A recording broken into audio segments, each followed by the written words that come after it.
Welcome to That's Absurd Podcast, your source for everything hip-hop, pop culture, sports, and more. Tune in, subscribe, enjoy. Yo. Welcome back to another episode of That's Absurd Podcast. I go by the name of Juno, a.k.a. Melvo. It's your boy, Gene P. I go by the name of Swerve, a.k.a. the Platinum Kid. And we are back to talk about the nonsense, the bullshits, and the violence, and all the above. But it's been a week. I haven't said that in a while. It's been about a week since we last recorded. You probably said that about 2 weeks ago. I doubt it. But what have you guys been up to? What you been up to, Swerve? Let Nate go first. You know, I don't be having my thoughts together. Nate, whose birthday was it this weekend? We didn't have no birthdays this weekend. What did we do this weekend? Daughter had her homecoming. That's about it. But, already? Yeah, I don't know why they be having grade homecoming. Yeah, I know, but it'd be so early in the year now. Like my wife just said that her high school had their homecoming game just last week. It's like the second game of the season. It is, which is crazy. Homecoming, wasn't homecoming traditionally the last game of the season, the last home game? Usually, that's what I thought. But, you know, it's a new era. I don't know what they be having going on nowadays. Some gay shit. Outside of that, nothing much though. Yeah, that's about it, pretty much. So she had her homecoming. What did I do for homecoming? For her, they went down to like the Hard Rock and all that. So you drop them off. You know the kids do. They meet up over there. Oh, so you didn't do shit. Your daughter did some shit. Yeah, that's it. I took her home. She got dropped her off. She did some drugs. Crazy ass traffic. That's about it. You know, lived there. That's it. And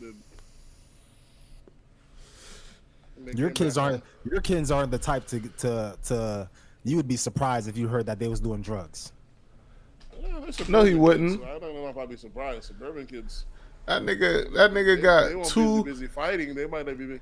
I'd be surprised if they're doing drugs, but those are the ones that are more susceptible to do it. This nigga got two liberal ass children. No, yeah, liberals do drugs. A lot of them.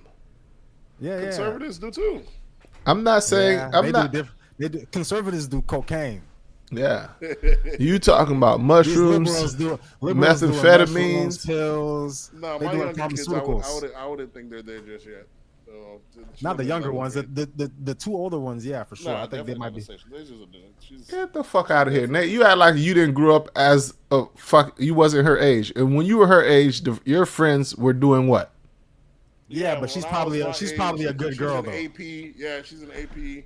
Or 11th grade year almost out of and Nate only doing college courses 11th grade. Nah, you can't. Don't put that on Nate's daughter because I'm not saying that wouldn't dare touch drugs in 11th grade. I understand that. Didn't touch early.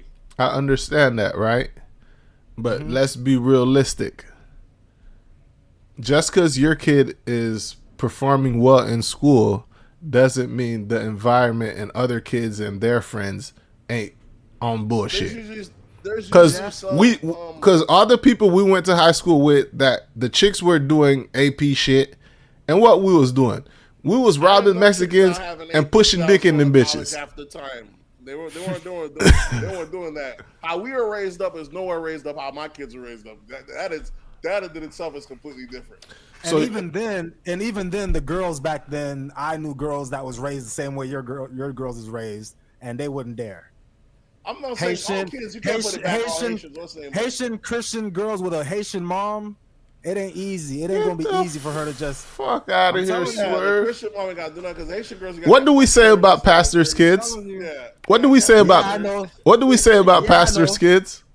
Okay, I know, but that's the top of the top of the Christian Haitian kids. They different though. Those are the vagabonds of the Christians.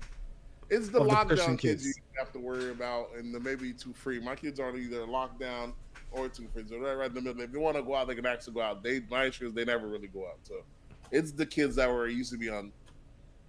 There's some lockdown kids that enjoy being locked down because they like to follow the rules. They're the good kids. Yeah, they don't want to be outside. There's a few, but the ones that was really going at it was the ones that kind of every chance they had a chance to go out. You know what I'm saying? So it's either the super liberal kids or the ones that were on lockdown. But the ones that had the chance to go out, like they never abused it. Those ones you didn't have to worry about it as much. Versus doing that, once they had a chance to keep that freedom, they didn't know how to act. Either way, but different cultures, different things for different cultures. These new kids got their own drugs, man. That's the social media. Yeah, definitely addiction. Those iPads that these kids be having at a young age. TikTok, you gotta imagine they're watching shit. Their time span that they spend hours of just watching YouTube and watching other people live lives. It's a different set of human beings. Sadder state of human beings, if anything. But. What about Swerve? What about you, Swerve? What you been up to? Got into anything this week? I didn't really do nothing. But can I spend my time talking to the people, asking them a question? Because somebody called me autistic the other day, and I think I might be. I don't know. I think we're all on the spectrum. No, right? we're not. Yeah, we are. No, we're not. I want to say autism is like a disorder. It's not something physical that you can pick out of someone. So if it is a disorder, that's that means the good thing. That's what's so crazy about the spectrum. It has everything on there from nothing you can't pick out to stuff you really can pick out. That's what. Okay, so that's what I'm saying. That's why the whole spectrum is bullshit. That means there's levels, but that means it's levels to the spectrum. So someone like Juno might be very low on the spectrum. Somebody like me might be very high on the spectrum. Not on the spectrum. Don't say very low. Spectrum. You there? Don't say on. There. I ain't on the spectrum. Even if you 0.2, I'm not point. Ain't no 0.2, nigga. Yeah, we 0.0. You might have a little point of autism. You might have a little point. Pause. But either way. So I guess the way I eat my food, I eat kind of like I evenly disperse all the. Yeah, say if I'm eating some meatloaf, mashed potatoes, and I got some corn on the side, all on a plate. Pause on the meatloaf. I can clip that so bad and it'll sound crazy. By the time I'm by the time I'm a third of way done with the food, there's gonna be equal portion of corn, mashed potato, and meatloaf. And by the time I'm down to my last bite, there's gonna be equal bite that's gonna fit on the spoon of mashed potatoes, corn, and meatloaf. All right, and that's how I eat all my food. And so that's why they said you might be on the spectrum. Originally. She also said that I might be on the spectrum because I have this thing where I hear somebody say a phrase and or a word, and if I can think of a song, which I usually do, that goes with that phrase, I'm always singing the song, either in my head or out loud. Okay, so you might say something like I'm on my way home, and I'll be like, I'm coming home, or I'll be like, a house is not a home where. I'll just think of something with home and I'll just start singing it. All right, so just pop into my head. This is why I'm gonna tell you the spectrum is bullshit, and the person I don't want to offend your friend or whatever. The person just lacks education on the matter, not in general, just on the matter. The first thing you mentioned would not be considered on the spectrum. That would be more closer to ODC. OCD, yeah. I'm dyslexic. People on the spectrum sometimes have OCD. Have OCD, yeah. That's what I'm telling you. The spectrum. But okay, so this is the thing. Okay, so someone that just has ODC, are we gonna say? I mean, what's the word? What's the OCD? Obsessive compulsive. Are we gonna call that on the spectrum?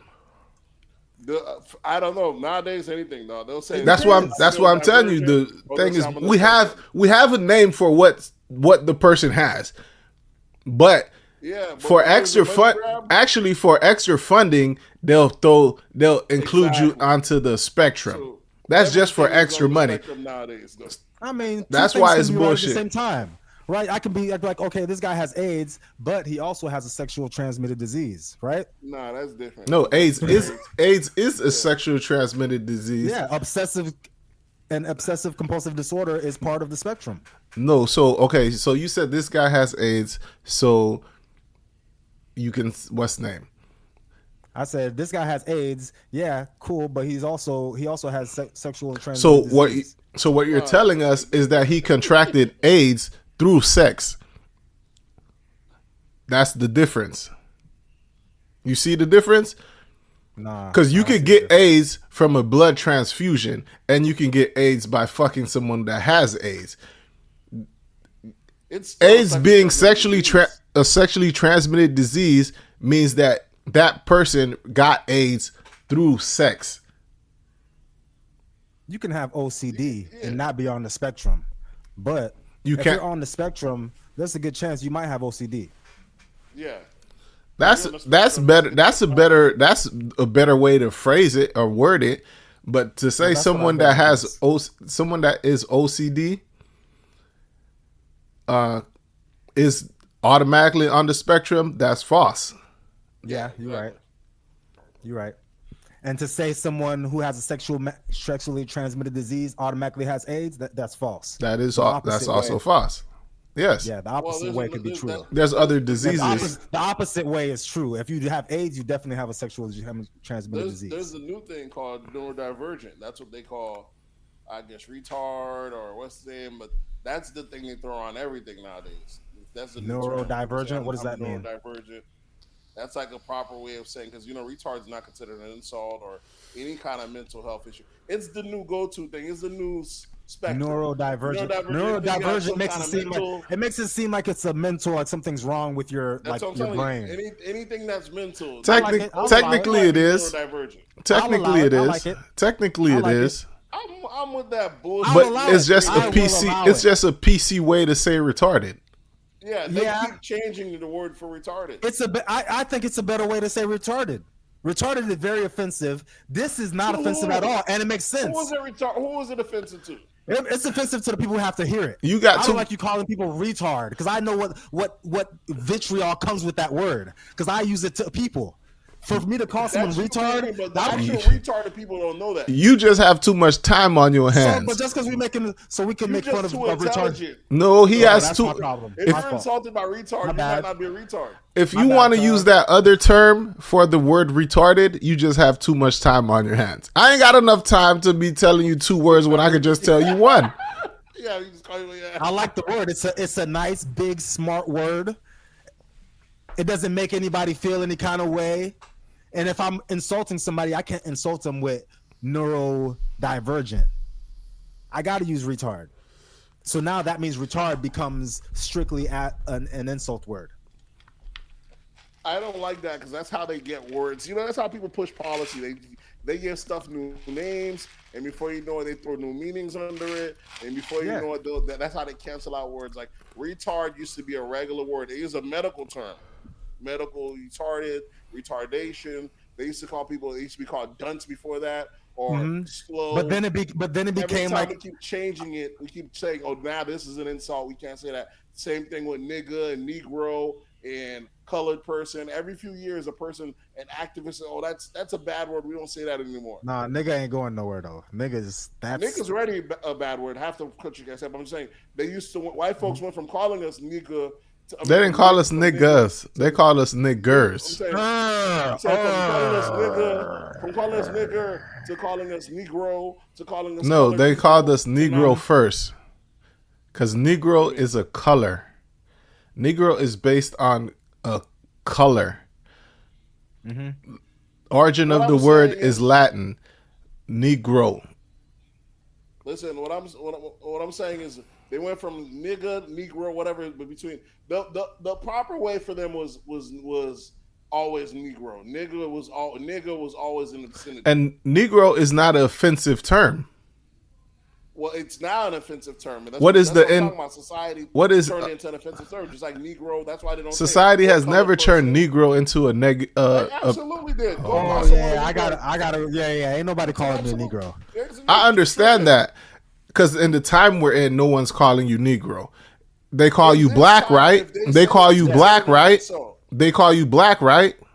Yeah, I wouldn't mind. If And somebody you was weren't. like, yeah, You're it was not a black- it was a offended black from. guy that was helping You're me. not offended from black, right? Because you understand I'm black. not offended from Negro. I'm offended with Negro. Go ahead, Juno. Nate I doesn't know get where it. Negro come from. Nigger is the one that's the insult, but society as it changed, like I'm telling you, they changed it. They kind of certain groups would hobble on this is not insult. What does It's like how you have NAACP Latin, mean? Latinx. NAACP, whatever that shit is called. When was it founded first? Yeah, exactly. And then I'll You talk like about old shit. 1920. That's the reason they use acronyms. yeah. So in 1920, That's why I'm Negro telling probably you, wasn't offensive. Negro has never been considered offensive Not, term. Never have. Back what then I'm- it wasn't, but I'm Exactly. sure sometime between 1920 and now it became offensive. You Because got if black someone folks right now that are offended by African American. if someone they want to says change that now. To if what? someone describes me as a tall black guy, I'm cool. But if someone's like, yeah, the tall Negro gentleman helped me at the front. Negro, Yeah, well, what is this? 1920? What are we doing right now? Listen, when Spanish is talking about you, they say Negro. They say negro. That's their negro. That's yeah. their word for color. It's not for yeah. It's for That's black. their Yeah. word for black. Yeah. But I'm talking about the American dialect. They're not fucking with that. That was saying. And So as far it's as okay some when of the Black Hispanics Americans- do it to you, but it's not okay if whites and That's their others language. do it. They're saying black. Well, Negro They're not saying is Negro. part of the language. Yeah, exactly. It's part of Negro is part of the language. Yeah, it means black, literally. Yeah. Nah, but if they're saying stuff like moyo, or that's offensive. Yeah, that's an offensive way of saying. Black, Yeah, that's like saying nigger. Yeah, exactly. So you're And I know okay. the You're difference okay is- with the and I- other. You're okay with them saying nigra. Yeah, we're okay. I'm okay with the Spanish Negro. Yeah, exactly. I'm okay with the Spanish Negro, but not the Spanish moyo. But I'm okay with But you're the not okay with the American Negro. American Negro. Correct. Yes, I don't have correct. an issue with the American Negro. These niggas just fight this shit to be ignorant. These niggas. It's not. You don't call it nigger. That's the whole thing. You gotta when you talk about those people, you gotta put the ER on it. Those Oh, the niggas. niggers.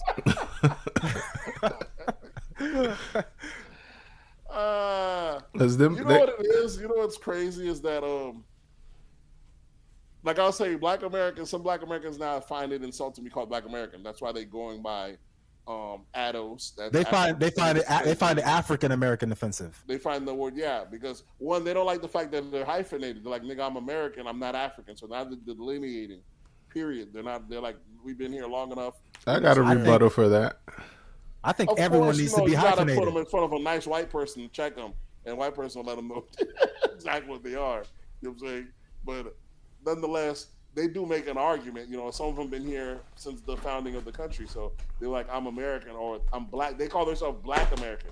So while you'll find there's a lot of African Americans or Black Americans now, the descendants of slavery ones, they'll tell you online you're not black. So they'll tell you you're not black, I'm not black, because even that has two meanings. When they feel black, they mean Black American. You are African American if you're not born here, or if you're Do not white people come from Africa? And I'm not talking about South Africans. I know there are white people there, but do white people originate from Africa? They're Everyone only originates from Africa. But I mean, like I'm not talking about the European whites, because I assume that the whites originated from Europe, from Europe. The European ones, that's their last home, but all of humanity originated from Africa. So the whites originated from Africa as white. It wasn't a mutation. It wasn't something that changed over mutation. time. They did not originate. They didn't leave Africa as white. They left. They were whatever color when they black or whatever is. Then they transition as they went off. Just like the Asians. So white people did left not here come. black. So white people. Okay, so white people did not come from. They were African. They were black at one point Yeah, whatever it is in Africa. So there is. So if you say black, you can assume that black is African.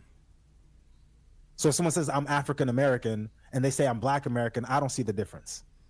Well, we don't make the rules. You know, the reason they feel like Black Americans because they're called Black Americans, they've been here. They're like when people talk about Black Americans, half the times when they see thing online, they think of the Black American black. It's not a valid argument. Which one? We've been here this long, we're not such and such. Because those same people that'll tell you that would turn around and look at an Indian and say that's an Indian. Yeah, because they've been here. Yeah, they've literally been here before you got here. Well, that's the argument. So they feel it's a bad argument. It's a bad argument. There's Aboriginals, Native Americans, Indians, Native Americans. They had Black Native Americans too. And what I'm saying, their tribes either got wiped out or just ignored completely. And a lot of Black folks were like, not only that, they're like, not only have we been here since the inception of this country, but some of us was already here before this country was a country. So that there's a lot of it. They're like, there's no way that they brought all these slaves here to begin with. When motherfuckers just have a lot of time on their hands to talk shit. And even if this is true, I would believe that. But the way shit is going, the way history is proven, there's a lot of history that is buried and ignored. Like when they say that the victors write the history, they really do.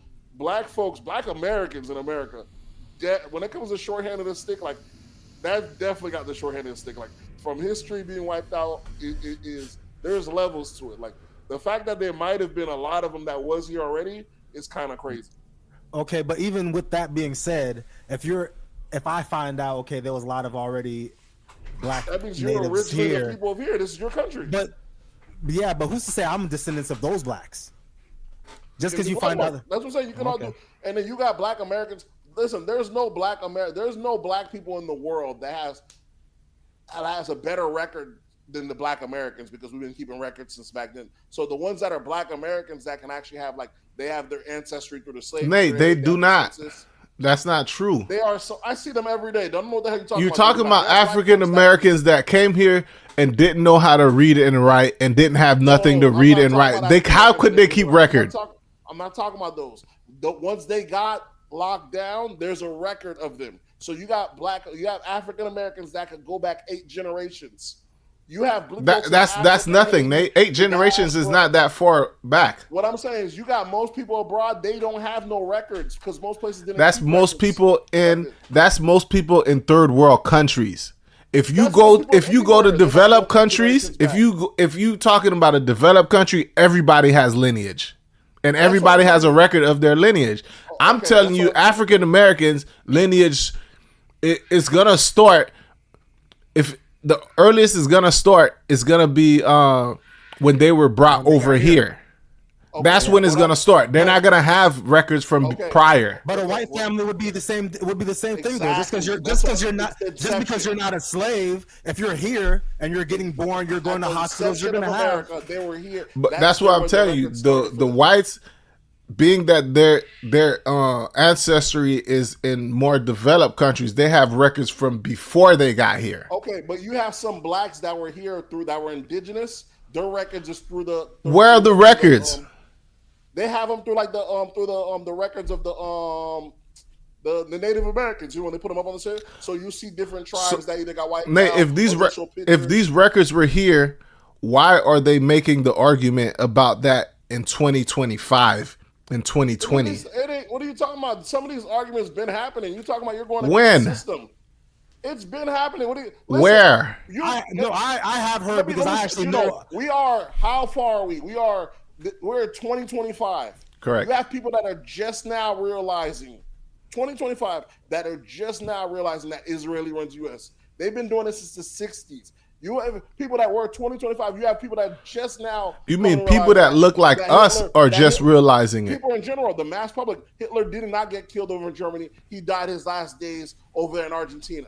There's plenty of history that we agreed upon that did not happen as they say it is. That's still to this day. So I don't know what you're talking about, but when there's folks, just the same way that you would never know that those Black folks that been here. History is written by the people who make it. Nate, where were these Black people? What part of the country? What part of the country?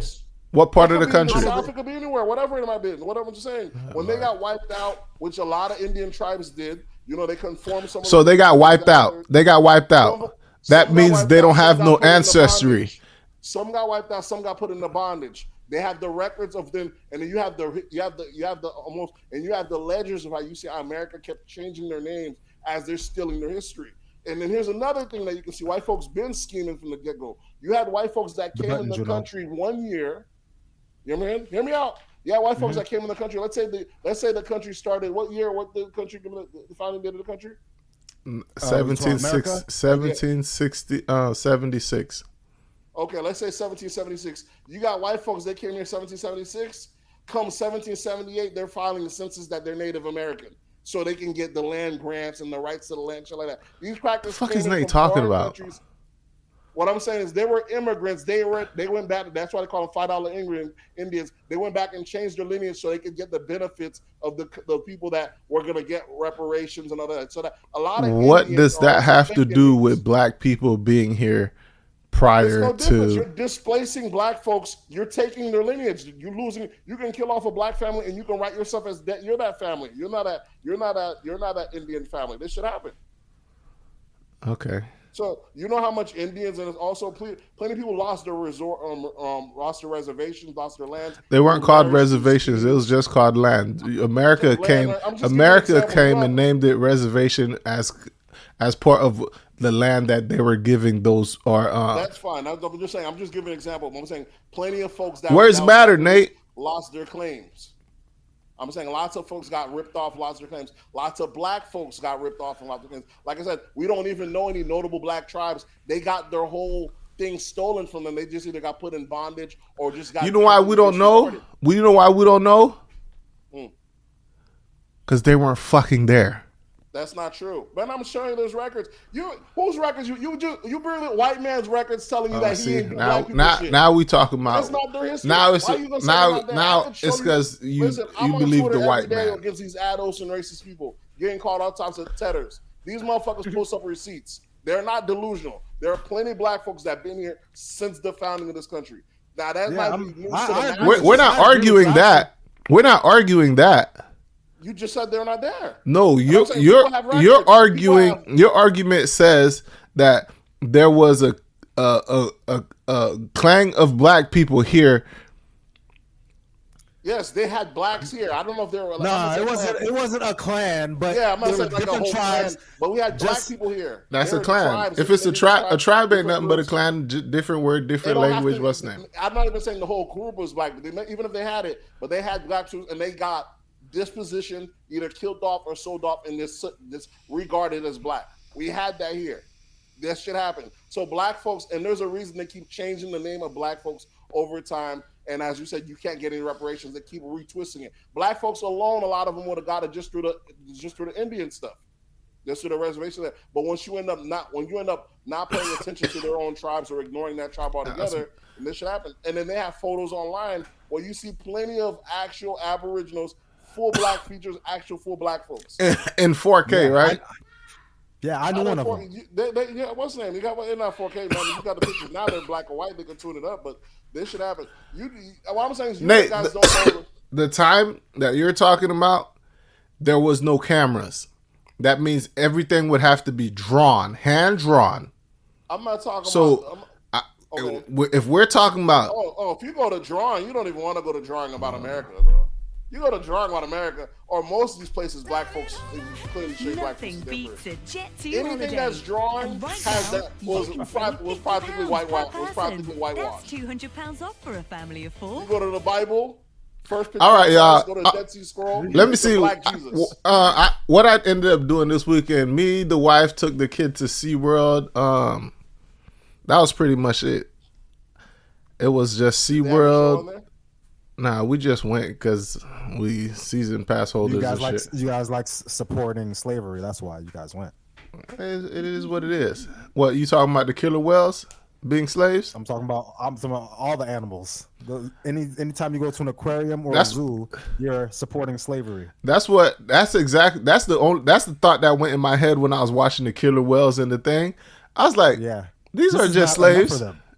I was that's exactly what I thought. These are just slaves. Yeah, because they don't need to be in cage like this. It's not enough space for them. Killer whales in the wild. That might be the place for them. In the wild, exactly. Not Nah, that SeaWorld might be the place for killer whales are like the niggas in the wild. there's a place for niggas. Niggas Yeah, let It's behind the cage, huh, Nate? Right, that This nigga wildin'. Look at me counting. Keep your eye on you. Listen, them killer whales in the wild are fucking some of the smartest mammals around. Yeah, natural cleansing shit for fun. Yes. But Like them young niggas at a YB concert. A bunch of YNs. There's animals that kill to eat. These motherfuckers is killing for fun. They out here flipping sharks around, eating their livers out, and just leaving them like that. Not even eating the whole shark. Leave that nigga that just cooked, just dipping out. That's what he's gonna do that to anybody. Do it to a shark. If you the king, if you the king of the sea, everything is yours. They have used their power Is your now. playground? How is that a problem? Niggas, stay out of the water. The water's not for you. Now what they're doing now, they're flipping human boats. And then what's worse is stay out of the water. You stay out of their environment. What you want them to do? Boats, and they're going around to other clans of sea whales, of black whales, and teaching them niggas how to do it. And the other pods are now also learning to do it. Oh, okay. You Community. See? It's an issue. Real niggas can't get together like that. We can't.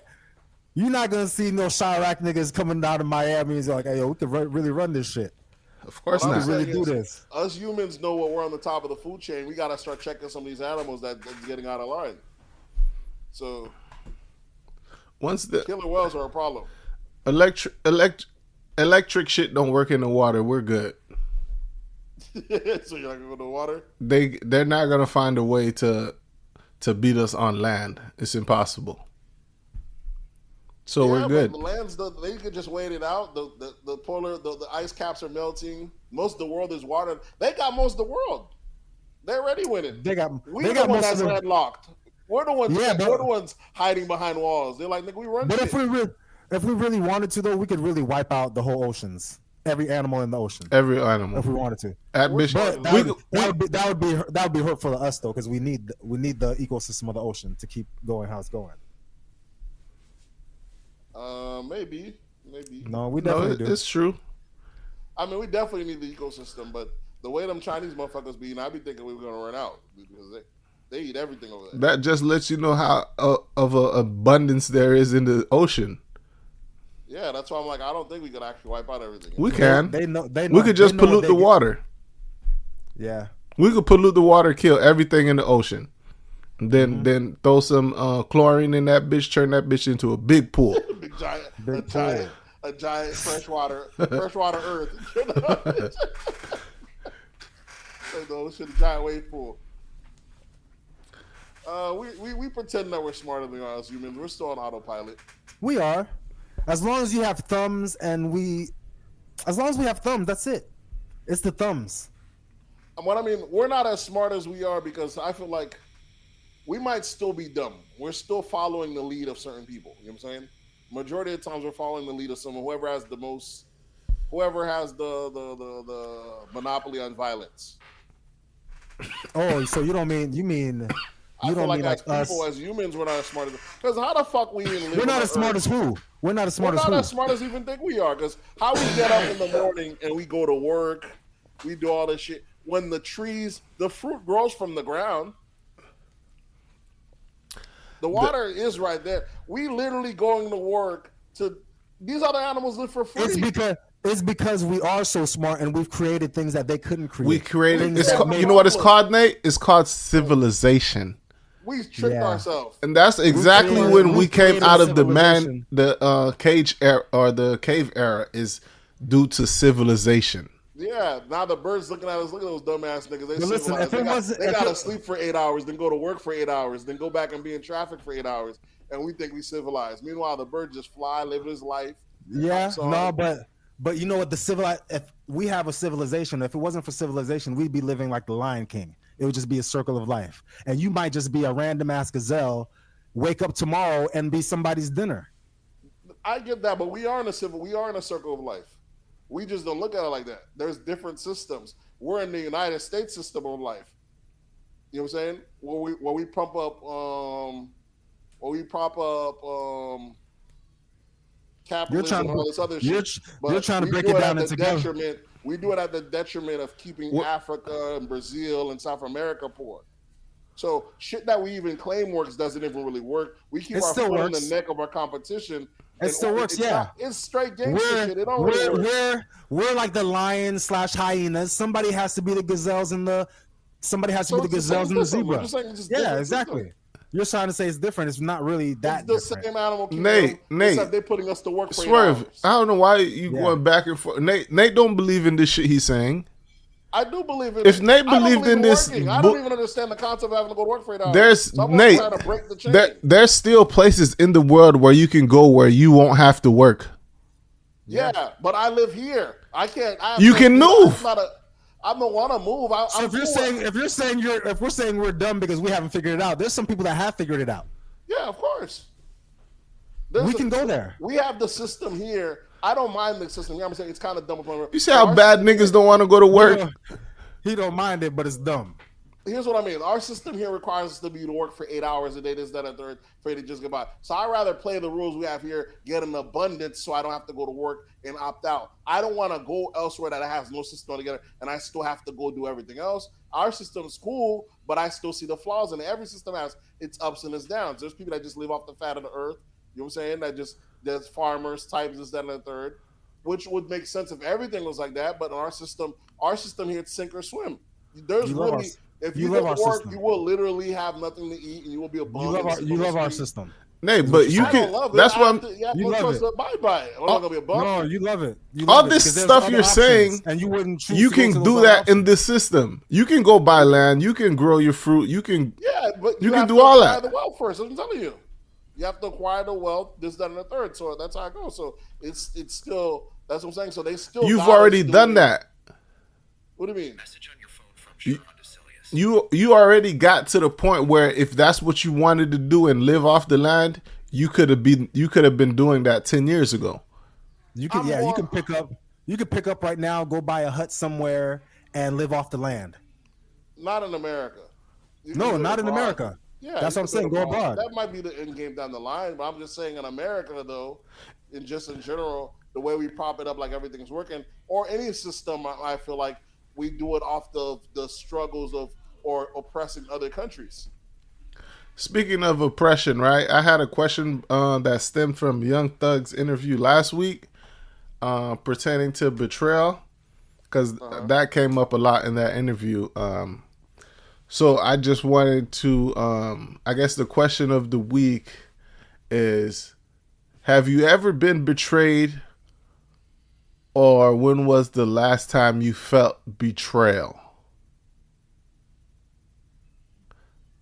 I think when you have, you know how we were talking about how you expect certain behavior from people you know, from certain people. Mm-hmm. I think sometimes when you expect a certain type of reaction from someone, say like you got a friend who's been your friend for a long time, and now, let's say like in your case, you got a friend that's a female, and now my case, your case, like you and your wife, because I don't want to put my family in it, so I'll just use your family. That's you fine. And your wife, you got a female friend, and then whose friend is she though? Is she my friend or is she... your friend? Okay, your friend. But then of course you get married, so she's become, you know, friends of your wife by association. Say you doing some dirt. Who's she supposed to be loyal to? Is it supposed to be well, if she's originally my friend, she should be loyal to me, because my wife's not your friend. Yeah, my wife's... So I guess the question I would ask is, how strong do you is girl code stronger than guy code, or is it not the same? It's not the same. It's not the same. Well, no, I say guy code is stronger. Guy code is more stronger than girl code. Definitely. I'd say girl code. So girl code. We don't think these girls. So your girlfriend shouldn't be able to look at you and be like, well, girl code is stronger than this friendship, so I need to tell this girl what's going on, even though this is my friend. No, that's why I tell you the girl code is not as strong as guy code. So she should be able to let it go. She will let it go. Okay. I'm thinking majority of chicks will not tell your wife that If they were your friend first. if they were your friend first. And the opposite way is obvious. If I'm a guy and I'm your friend, even if I become your wife's friend, I'm not telling her what the hell's going on. That's why I'm telling you the guy code is gonna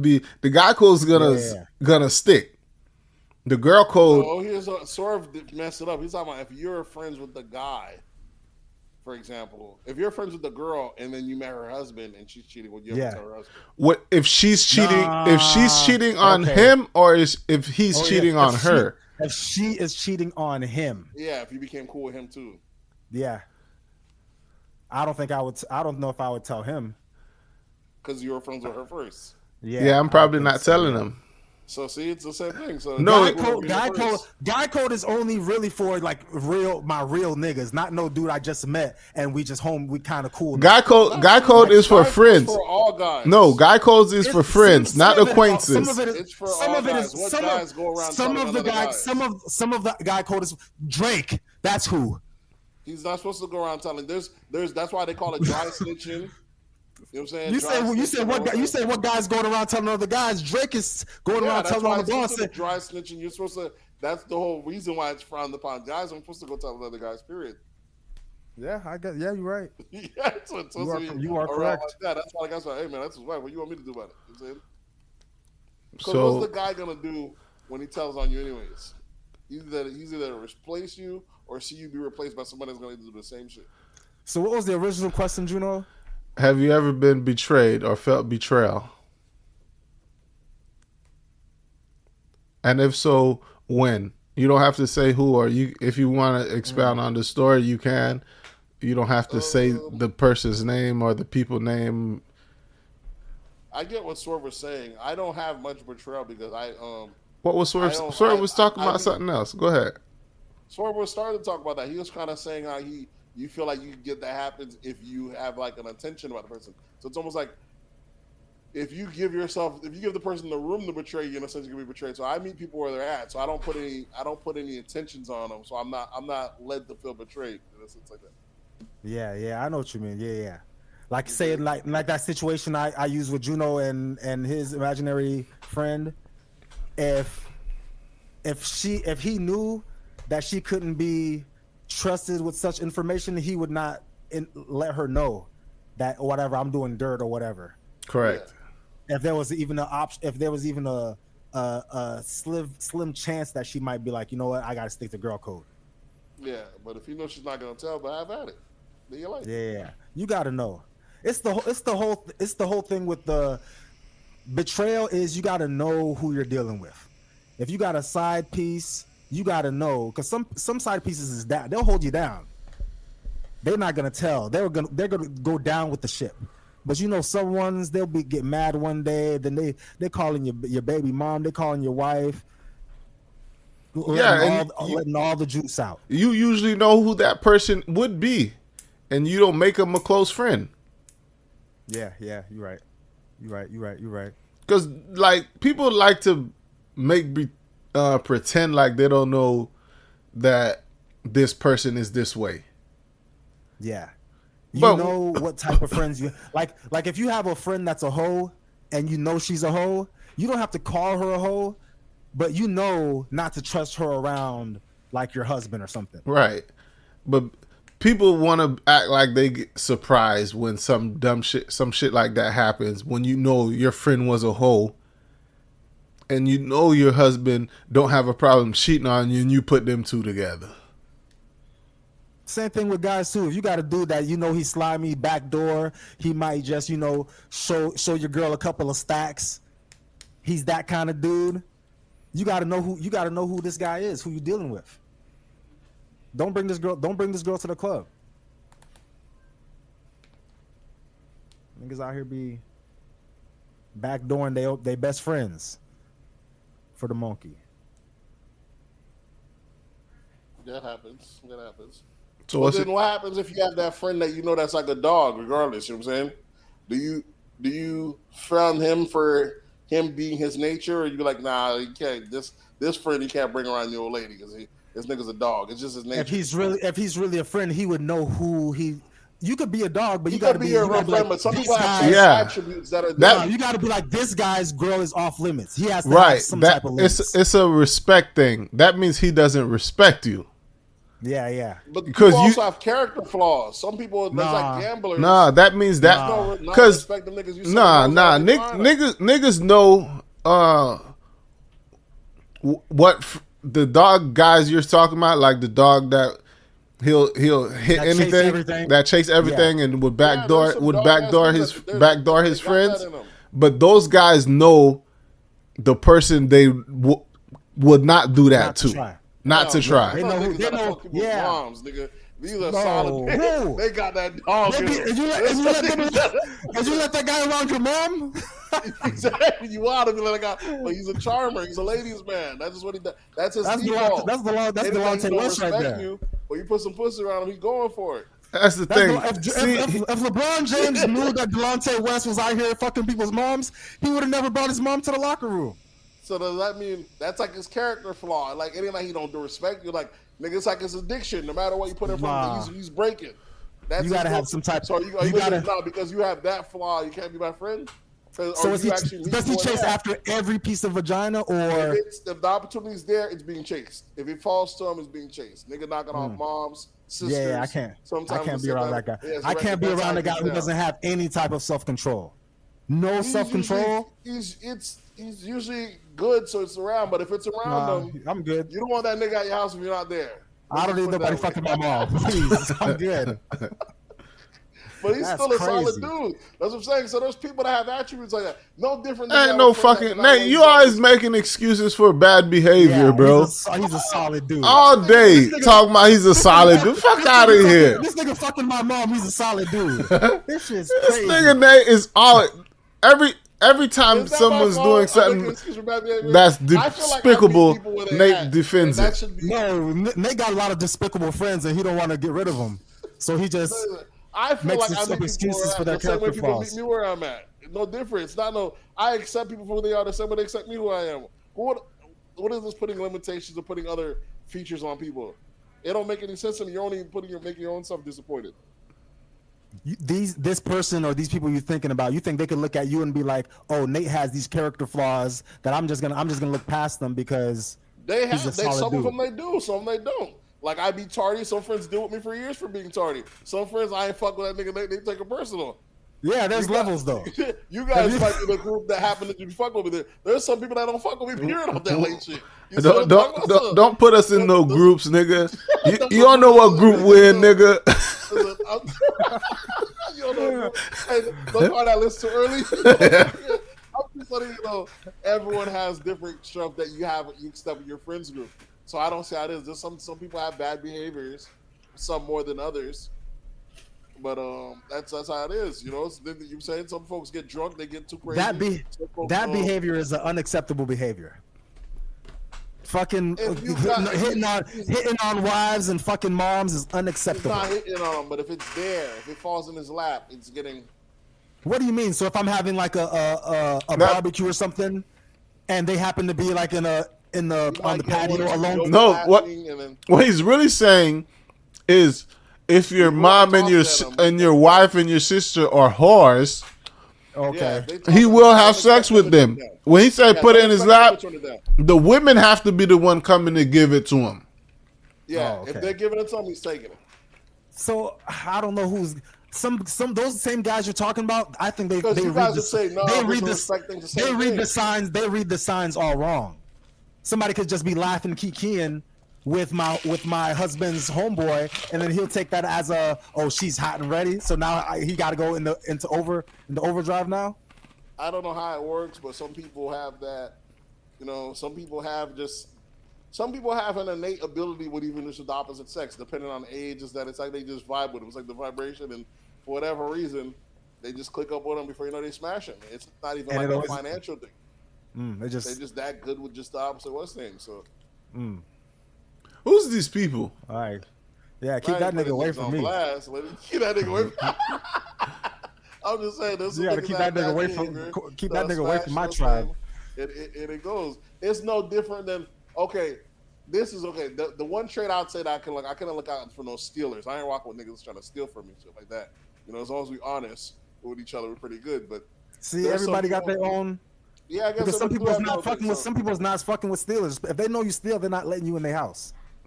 Yeah, I can respect that. You steal it, I can respect that.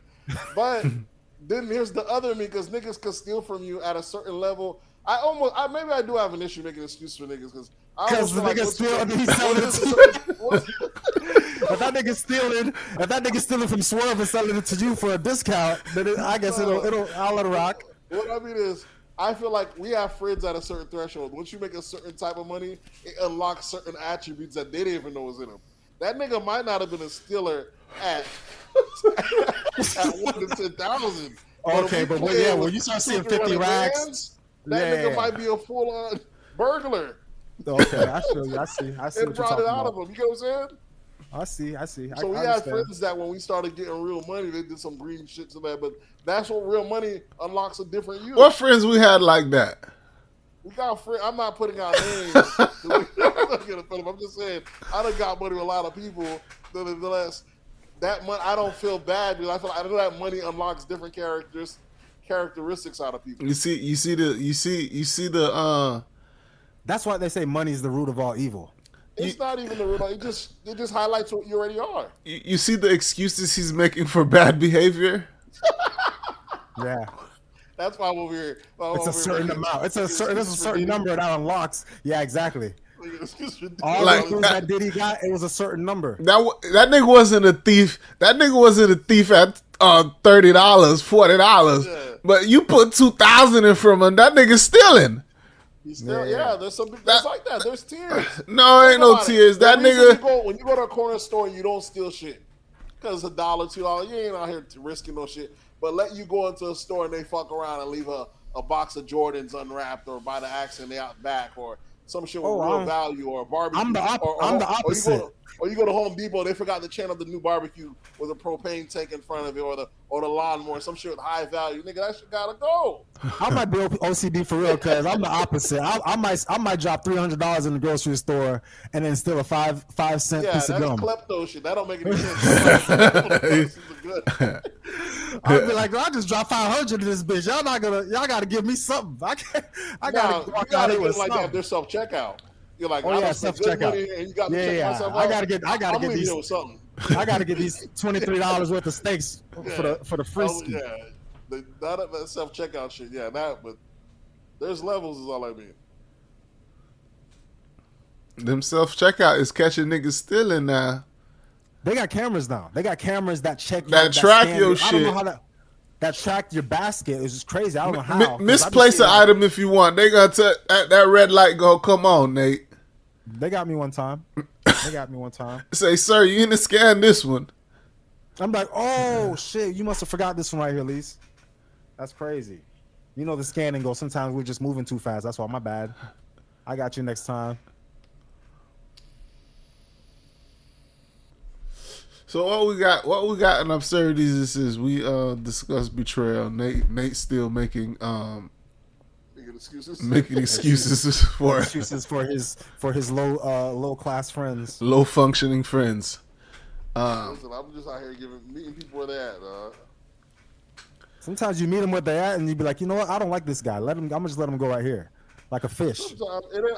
Catch and release. I don't really let go people. Catch and release. Yeah, catch and release them niggas. I'm gonna catch you next time I'm down on this depth. What's going on? And when I bounce back out, I'm back where I'm at. There's no having to cut off this, that, and the third. I always thought that's weird. Yeah, you don't have to cut niggas off if you never put them on in the first place. Some niggas I just know I just sense the weirdness and just be like, all right, I gotta stay away from this guy. I don't want him to start inviting me to places like thinking we're friends or something. It's been a big week, man. Y'all, has it been a big week? That dude, your boy got shot. Exactly. That's massive news. Charlie Kirk killed in Utah Valley University. in front of like 3,000 people. Yep. Yeah, I don't know Charlie Kirk, 31 years old, Republican, very polarizing speaker. He pulls up on these campuses and gets the liberals very riled up. The Dems don't like him. One of his favorite questions to ask is, can you tell me the definition of a woman without using the word woman? And people be stumbling. They don't know. They don't know how to. They don't know how to answer. I agree with. You know what I'm saying? When we were going against liberals, he'll chop a liberal down fairly easy. You know what I'm saying? My issue with Charlie Kirk is the fact that he sounds like a regular mild-mannered white guy who's well informed and knows his facts. And to me, that's what makes him super dangerous, because while he's up there and he'll say some stuff that's critical thinking that makes smart, like the fact that there's only two sexes, is that a third, he'll also cite some bogus ass stats like 16% of the population commits 50% of the crimes. You know what I'm saying? He'll cite all sorts of shit, and because he sounds like he's well-rounded and lectured and learns his history, it comes off like it's the truth. And that's why he got assassinated, right? Because people, the person. I'm just saying the person believes that he was a danger. His thinking. Yeah, is dangerous. the person was thinking exactly what Nate just said. Yeah, he's a danger. I can't say he's a danger. And that's what his reasoning was. Yeah, he's a danger and a hope, because that nigga was good. This motherfucker could have been another president, like type, because he's very convincing. Is that a third? And like you said, they're trying to paint him as a moderate. Mind you, what they consider moderate to him being racist is considered moderate. Him coming up there and speaking lies about black facts is considered moderate, because that's all he did. He went up there and just lied about black facts. Unless you know black history or know the black agenda, you just accept it as if it was facts. Yeah, I wouldn't consider Charlie Kirk moderate. But that's what the media is calling him. They're saying, he was a moderate. He's not hard right, because to the right of him is Nick Fuentes. Nick Fuentes and them used to make fun of him, saying, "Nigga, you work for the Jews. You soft. You just out here You just out here standing for Trump." So he is a moderate to the right, because the country is hard left right. I mean, there's a lot of hard righters right now. Yeah. The red space. Mm-hmm. So as he got taken out, the moderate, he's supposed to be like the Joe Rogan of the young white young white Republicans, because they can't really find a guy like that, a guy figure that to get behind like that. So he's been the one that's been going to these universities, speaking to kids, is that a third. He is an actual huge figure in the Republican space. He was actually just speaking on gun. I forgot the exact question. Yeah, gun control when he got shot. The moment he got shot, that nigga died lying on black folks. He was about to lie on black folks again. They asked him about mass shootings, and he tried to reframe and talk about, are we talking about gun violence or regular violence? Nigga, you know what kind they talking about. Yeah, and now, had you been worried about the one you worried about, maybe you'd have been safe. Always trying to paint this shit on black. That's the one thing I hate about it. Is same thing as Nick Fuentes. So he said black. Which one? He said black. He said gun violence. Are we talking about gang violence? Because that's his usually go-to. When they talk about white folks are usually responsible for most mass shooting, I'm like, well, not if you count for gang violence. Black folks, he's always trying to flip the data. So he said gang folks, then black folks? Gang no, violence. He never said black folks. He just said gang.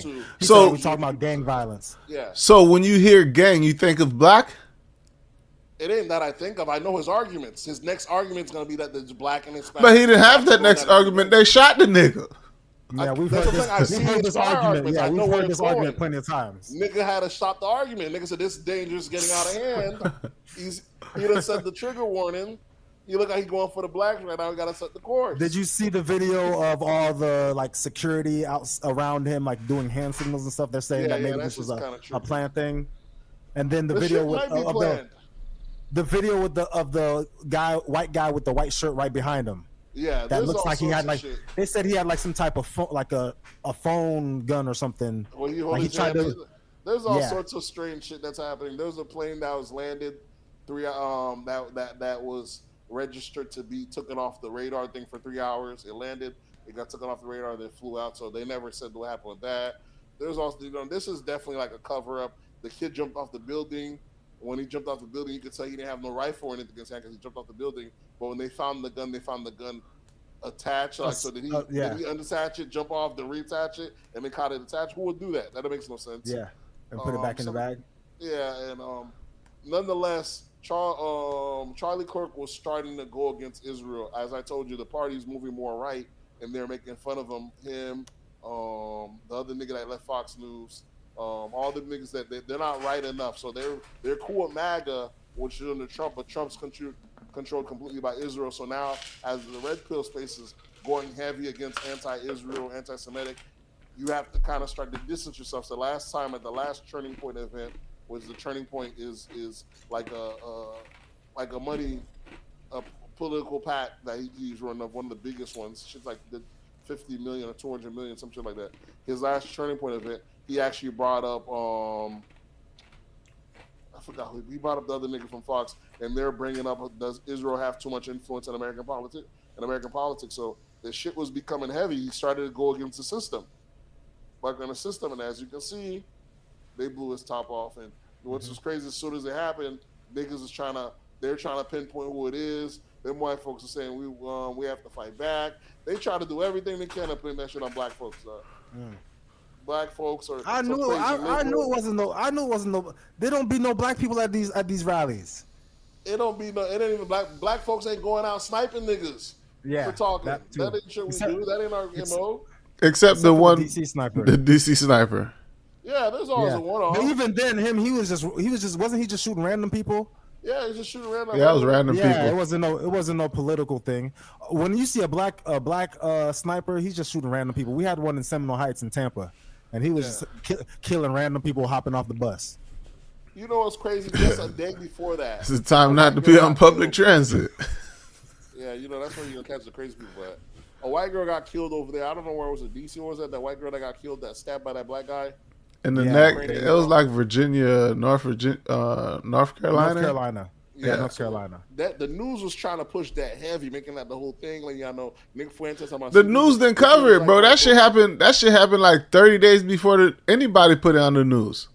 When people started talking about it, that's when they started covering it. Yeah, bro, because that shit happened like 28 days before that. Exactly. Yeah. So when the news needs this topic, they need what's saying. So now they're talking about these black folks. Files. The far right was talking about, look at these black folks. This is what it's like living under these black folks. And what kills me the most is that the fact that, like the Nick Fuentes to me is even worse than Charlie Kirk, because that nigga's even more well spoken, even more believable. This motherfucker's a beast. If you don't, you know what I'm saying, he's an issue. So my thing is, these guys come from Chicago. These places are some of the most segregated countries in the world, segregated cities in the world. These niggas is lying when they're over here complaining about crime. It's shit they don't have to deal with. That nigga is not on O Block. You can you're right. You don't have to deal with it. Never be around the crime. Correct, but he still knows the stats, and when you hear the stats, has nothing to do. It's white folks just complaining about shit. It's shit that don't pretend. It's black on black crime. There go Nate again. Listen, I'm saying it's black on there black go crime, Nate. as they're saying, making excuses for bad behavior. They're over there highlighting our stats, talking about, black, you're 4 times, you're 3,000 times or 300 times more likely to get killed by a black guy than a white guy, only for them to get killed by a white guy. Worry about your shit instead of trying to put fear in the middle of America about us. So that's what I'm saying. When you're too busy gloating, a lot of these people get in position and they complain about shit that has nothing to do with them. It's like a lot of people complain about immigrants and they don't even live in immigrant towns. They're just standing on a point that they can stand behind, even though it doesn't impact them. White folks ain't got no business talking about black on black crime. It don't affect you.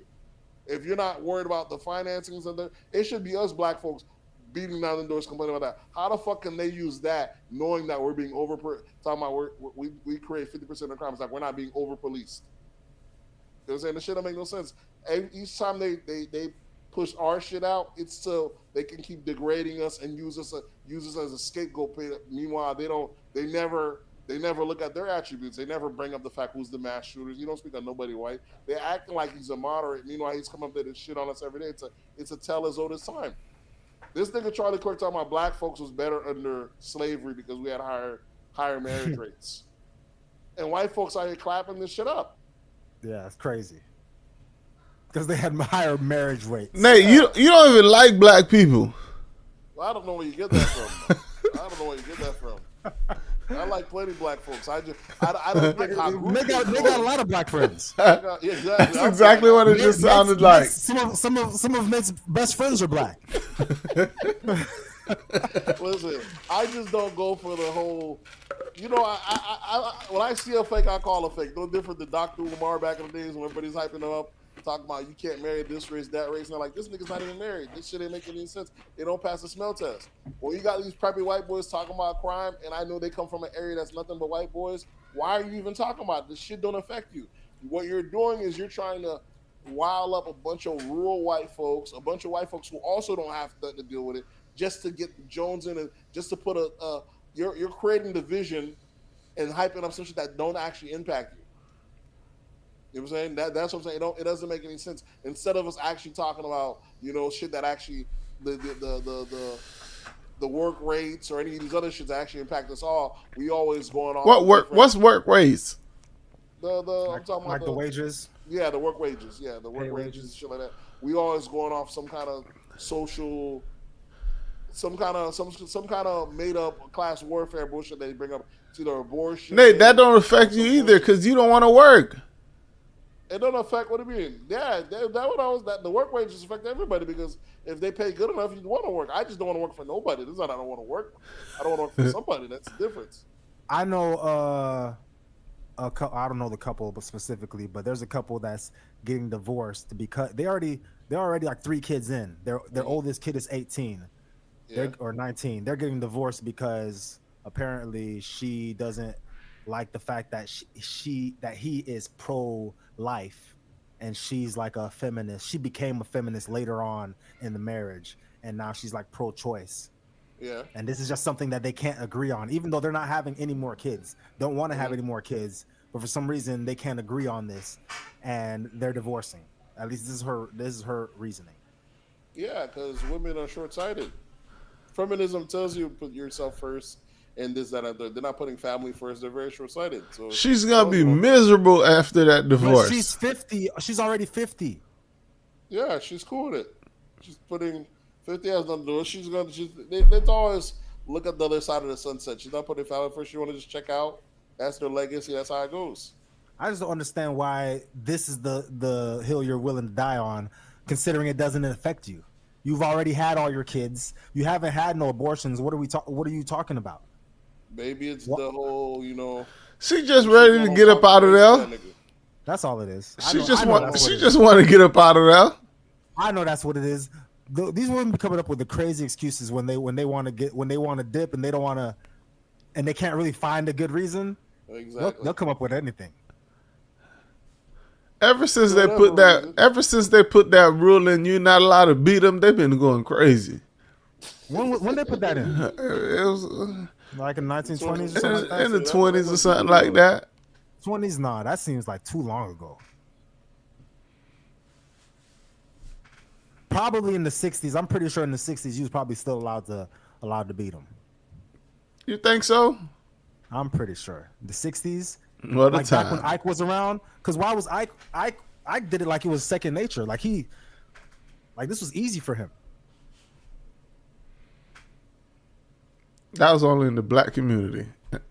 Joe Jackson, nah. Even what's his face, that old show, black and white show, The Honeymooners. His famous line was, "Alice, I swear, one of these days, boom, straight to the moon." Classic. Did he ever slap her? Nah, not on TV. Oh Lord! But I'm sure behind the scenes, she was getting it in. Or he was getting it in. That was a white dude, though. Yeah, that's what I'm saying. That was a white dude. That nigga was classic, though. That nigga was half a racist. No, he was a whole racist. There was another one too, Archie Bunker. I'm sure he beat his wife. He said, Archie Bunker said, Archie Bunker was a racist, but I was talking about from The Honeymooners. It's a whole different show. I don't know. You're right. Honeymoon was different. I thought you were talking about Archie Bunker. Archie Bunker was on, what's the name of that show? I forget. They had the little song. No, those were the days. That's the intro for the. Oh yeah. Damn, I forgot the name of that. I forgot the name of that show. Gino don't know what we talking about because he's not cultured like that. Nah, I don't be watching these white folks. Nigga don't know shit except for Martin and fucking. That's the reason I'm well rounded. You gotta be cultured. You gotta be well rounded. Yeah. Niggas don't know nothing about niggas that make fun of Seinfeld. I can't even trust them because they don't know real comedy. I like Seinfeld. If you ain't never watched if you don't think Larry David is one of the funniest people in the world, I can't trust you. I'll give Juno separate. He fucks with Larry David because he fucks with Kirk Enthusiasm. He got away with that one. All right. What are you guys talking about, bro?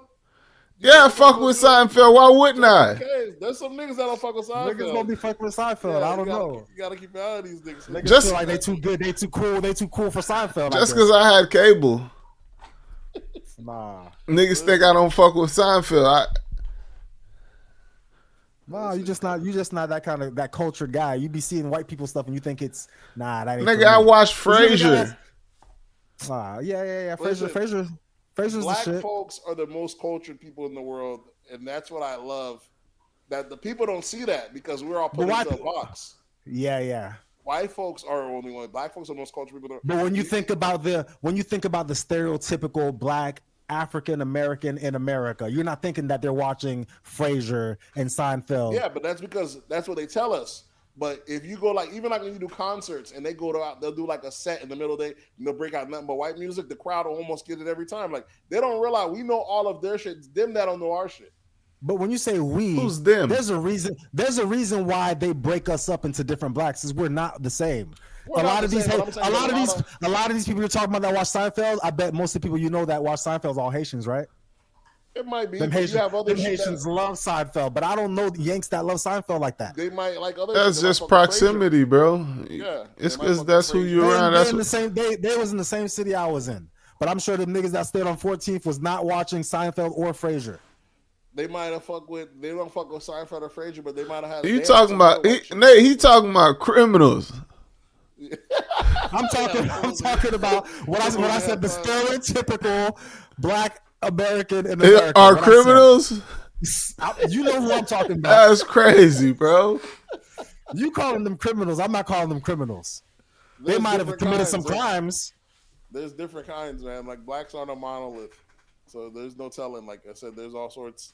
And TV doesn't do us any justifications by only showing us one kind.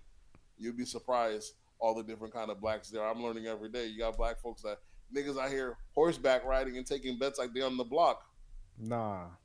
Yeah, it should be fucking hilarious. But I'm talking about like hood Yanks, not hood Caribbean. Yanks on horseback, taking bets just like they taking bets just like in the hood, like they like a parlay game. Should be fucking hilarious. Okay, yeah. You don't get that type of. But are they dressed in like are they dressed like Wellington blacks, or are they dressed like regular hood blacks from like Houston or something? They dress like regular hood blacks, but Nate, you're watching comedy shit. That's this comedy sketch, bro. No, I'm watching niggas out of Mississippi and New Orleans with actual horses. The motherfuckers are actual horseback races, yeah. Yeah, but that's just not impressive to me. That's just like a nigga being on a scooter. On a fucking Get a car. Get a fucking car. Horse? Yeah, I don't give a damn. I see niggas do tricks on scooters and mopeds. Yeah, but the horse is different. If I see niggas in Orlando on dirt bikes, that's just as impressive as a nigga in Houston on a horse. That's insane. Yeah. These guys get a car. Get a car. All right, that impresses me. Yeah, some of them do cars as well. Nonetheless, black folks aren't a monolith. We have all different kinds. All y'all niggas is the same.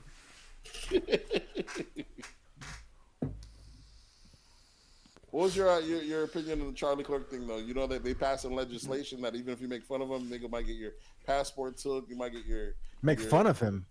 Yeah, if you make fun of you mean like Trump's cracking down on all that shit. Oh, so you mean if Trump listens to this episode right now, we might be headed to the. I'm good. It's just Nate. You good, Swerve?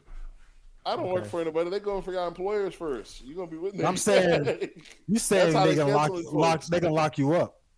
Well, not lock you up. People that are filing for like citizenship. Marco Rubio already said if they find like any of these comments online, they could be grounds for dismissal or grounds for not getting. Like these motherfuckers is really, really gone full blown.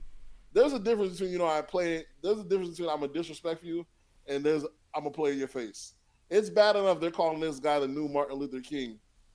Mind you, he's had concerts where he actually went out and insulted Martin Luther King. He said Martin Luther King wasn't a good man. Yeah. So now they're so did B. Simone. Plenty of people said Wilson. I'm just saying, but Charlie B. Simone ain't going out there to college campuses talking to white impressionable youth. So it's bad enough that they're out here got us martyring, but they acting like they're talking about no one should be making fun of his death. They want to pass laws and the censorship. Hey, I just think nobody should. I don't think nobody should get killed like that. Nobody should get killed like that. But ain't nobody off limits to be made fun of. You forget how they're making fun of fucking Trayvon Martin. You just got to see the same way that this guy was speaking on George Floyd. You got to hear what he has to say about George Floyd getting killed live on TV. You got to hear the shit niggas saying about George Floyd. Like, he died of a cocaine overdose. He did not there. The cop shit. He was part of the person talking about he wanted to sign a petition to get the George Floyd's killer out of jail. All this nigga did is get up and agitate black folks so it can be, even though he knows it's a non-issue, so it could be because he know it pulled at the tug strings of white folks. A professional racist. I don't even think he believes in the shit he was saying because he knows enough history. So that's what makes it worse. So, when you're talking a crazy game, telling white folks, watch out for these black folks, watch out for these black folks, and a white person up and pops you, if anything, you think they'll sit back and watch, maybe we need to look out for other white folks. But white folks are too busy having first player, they have main character syndrome.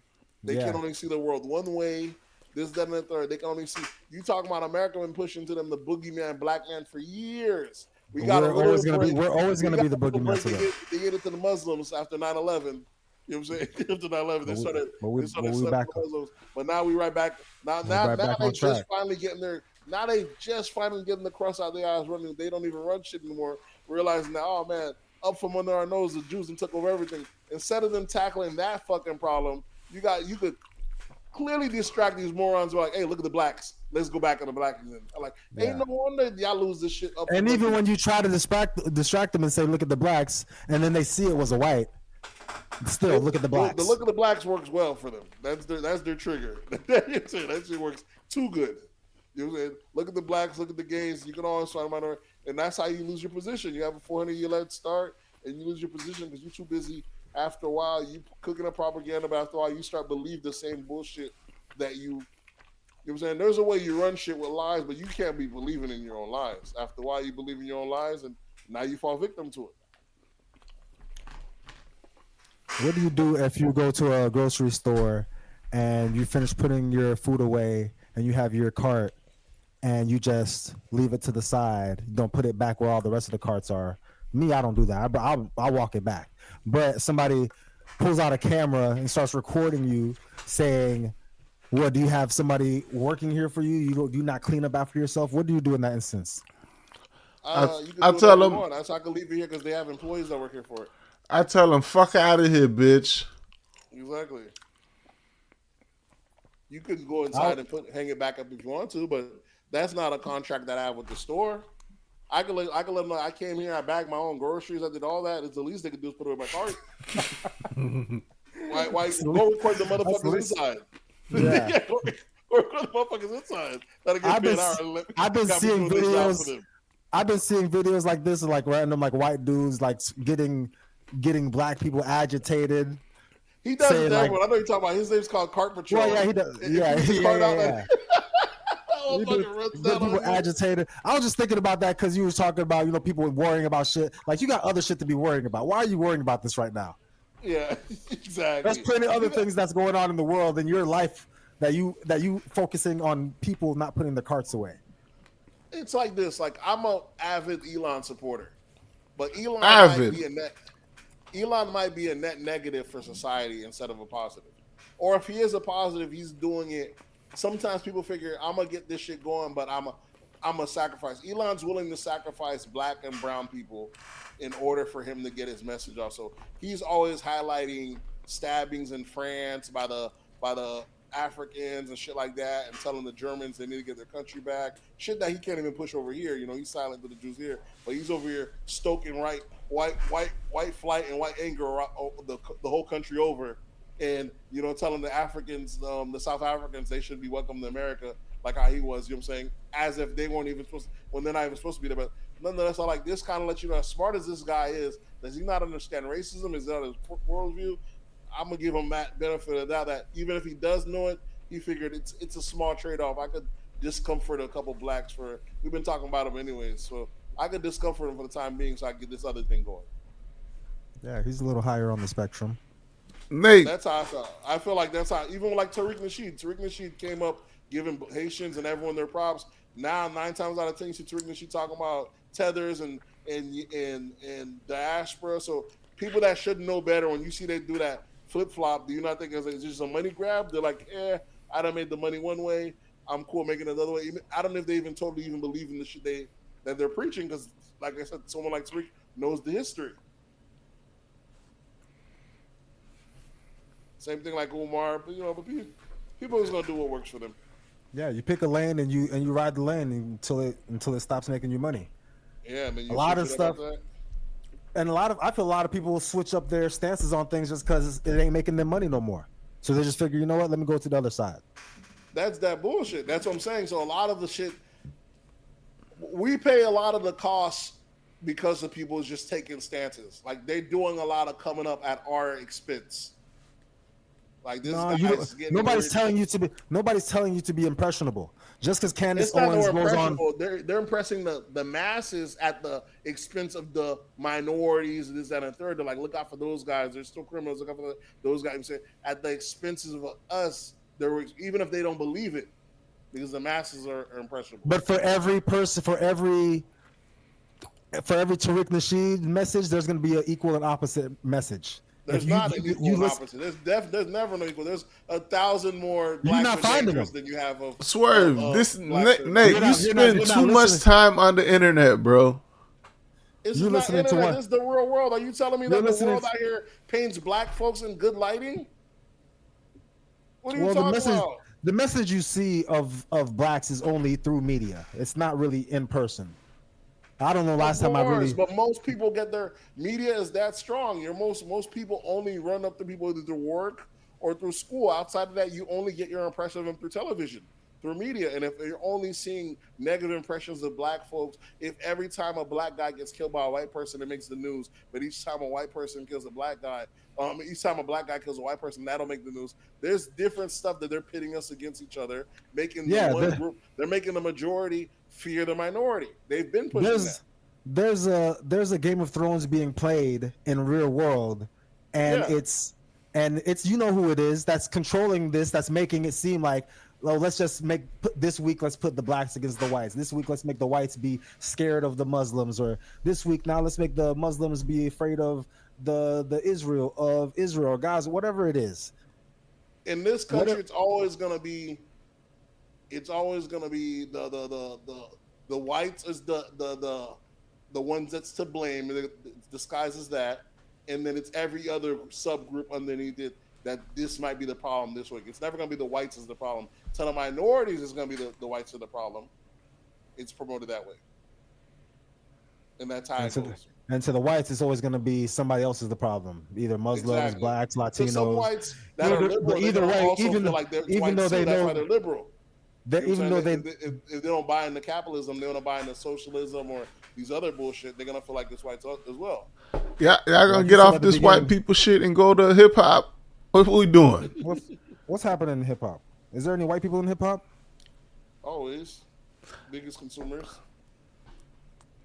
I want to talk about Eminem dropping his last album. Eminem dropping another album? I knew. See, I was ready to talk about some white people. You joking, but when you mention the goat like that, niggas gotta jump. Niggas ready to talk about the white man. Yeah, I was sure that was his last album. Hold on, was that his last album? Last album. Hold on now. Hold on, I had to go back and check my dog. Niggas be disrespecting. I hate when people disrespect Eminem simply because he's white. Black niggas. Well, who do that? Only people who don't do that. Simply because he's white.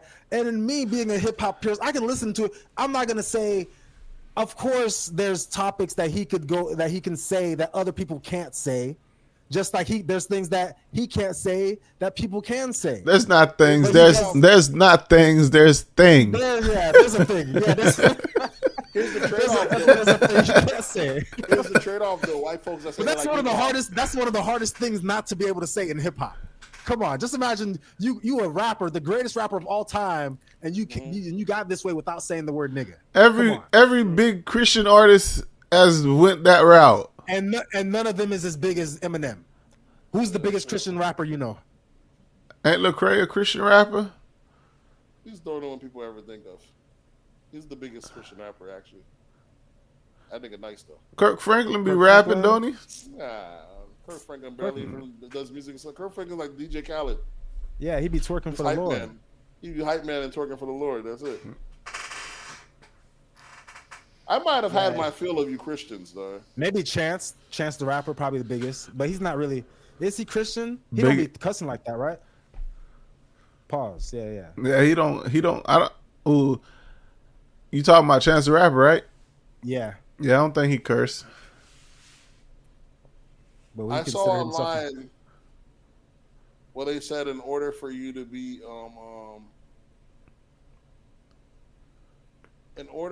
Christian and black, you have to be a little bit delusional. Or almost like have your blinders on, because you have to almost not look at certain parts of history or things that are still going and just accept it. It's almost like one of those things like who is the slave master and who is the slave? They can't possibly praying to the same person. Nate, if you're gonna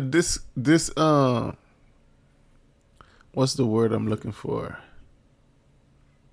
Disrespect the Christian. Denounce. If you're gonna denounce your Christianity, go ahead and do it now. He's already done it. I'm not. He's already done it. I'm already skeptical of it. You scared? Stand on business. Is you with us or is you not with us? This nigga's scared. That nigga's scared. That's what he. That nigga's scared. Listen, it's one of those. I had this argument. People were saying how if the aliens came back, right? You know, people there's people talking about these might be Anunnaki. Or these might be like 8 foot tall black folks. If the aliens come back and they're black, there's going to be a massive ripple effect. You cannot tell me the black folks are not going to side with the aliens. Yeah, but they're going to have all these hours of tape of you bad-mouthing blacks, and they're going to be like, nah, that nigga right there, he can stay with the whites. No, hear me out. We're going to take all the blacks with us. If the aliens come back and they side with the blacks, right? The blacks are going to side with them. But there's the biblical prophecy like, nah, this is just a trick. That's the devil coming back. And I'm like, yeah, even if the devil came back, if the devil come back as the black nigga, we rocking with him. Let us rock for 100 years. That's what you don't. I don't think we would be smart enough to realize that it was a trick anyway. What I'm saying is, he's saying, nah, you should already know through the Bible it's gonna say it's a trick. You have to go the other way. I don't know if that's a trick when we going for it. Because that's what I'm telling. Because if you have to make us pick this go around, whether it's color or faith, nigga, we know one thing to be true. Yeah. Nigga, we've been on this faith. That faith shit might be. It might be. It's a might be. This skin shit, this race shit. We've been living this shit for the long. Yeah. We rocking with if the aliens come back black. We rocking with the aliens. So that means ASAP. Man, I don't know. Some people say that the whites were the aliens. So who knows? Maybe originally when the aliens came, they came as whites, and the whites was like, "Yeah, we rocking with we gonna rock with y'all." Right on brand. No, we're just at the same spot. It don't make no difference. Oh, we expected it. Just like if Jesus came back white, you were like, no surprise. That one comedian had a joke while but if Jesus came back black, you're like, man, you ain't no real nigga, man. Like, you ain't see what been going on down here? The fuck you? He said, if God comes down black, we gonna have some words from him. But if he came back white, like, yeah, we expect it. Go ahead and put me to hell.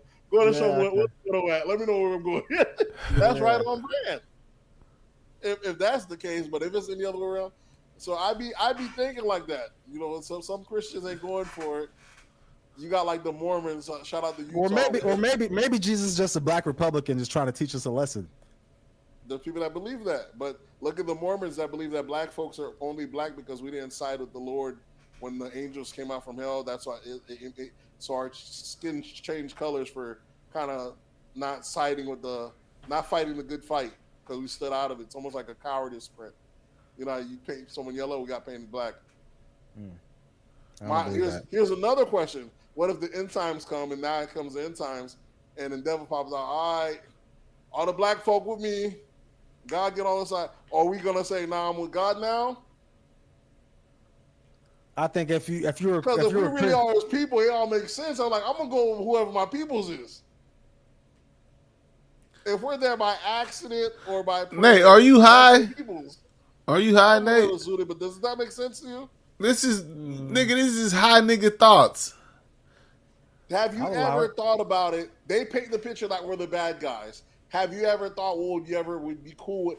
You ever thought if we end up actually being the bad guys? Like if it comes to Revelation, it's like the Decepticons and the what's then come back and we find out we are descendants of the Decepticons. When the Decepticons come back, are we rocking with the other side? Nah, nigga, I live in the real world, bro. I ain't got time to be thinking about.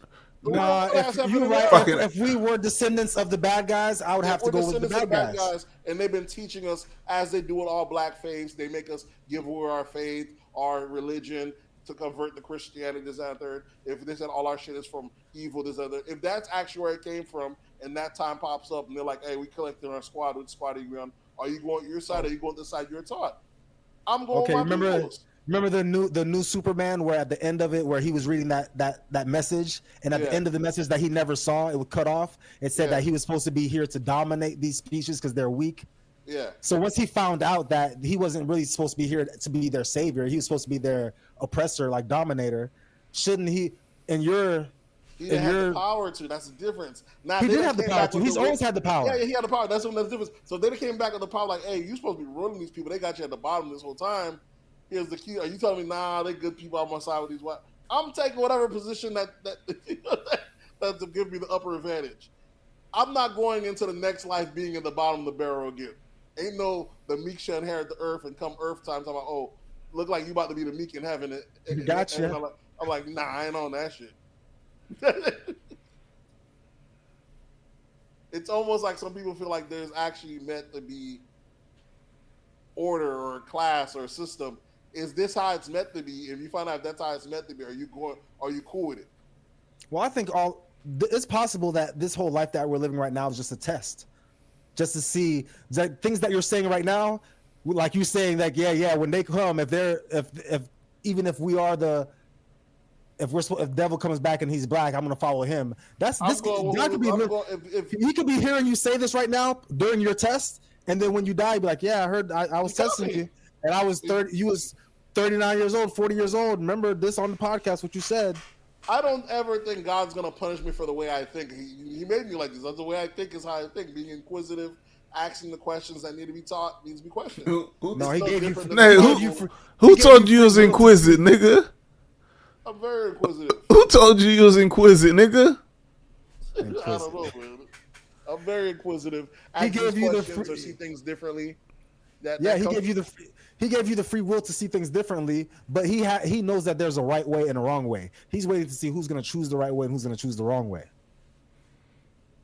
Well, I mean, you choosing the wrong way every time. You co-signing for niggas that's fucking wives and mothers and Elon Musk, even though he's a horrible guy, but I think he's doing a great job. Yeah, I'm telling you, bad behavior. Apologists. That nigga Nate loves bad behavior.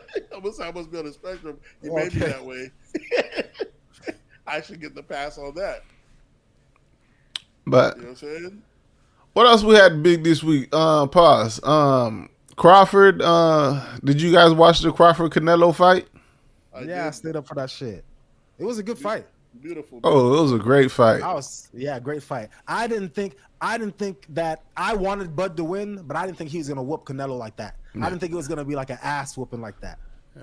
Like he's punching. It wasn't like an ass. It was an ass whooping. It was an ass whooping. It was a proper ass whooping. It was a very proper ass whooping. Yeah, it was a proper ass whooping, but it wasn't like Canelo got the brakes beat off him. It was a proper ass whooping. For him being the best in his weight class in the last like 10 years, it was an ass whooping. To me, that's what I feel like. And this dude climbed up two weight classes to come fight you. 1.5. Canelo dropped down 2. Canelo didn't drop down nothing, nigga. Canelo didn't drop down 2. Was it Canelo? Bud Crawford moved up 2 weight classes to fight Canelo. And he still looks way smaller. When you look at him, No, Canelo nigga. dropped down No, on the glass. Canelo he didn't didn't. move. No, he didn't. Canelo didn't move. And he that's still bad. looked way bigger than Crawford. Pause. I mean, yeah, he was. But the thing is, Canelo still had power. There's the one thing I give Canelo props.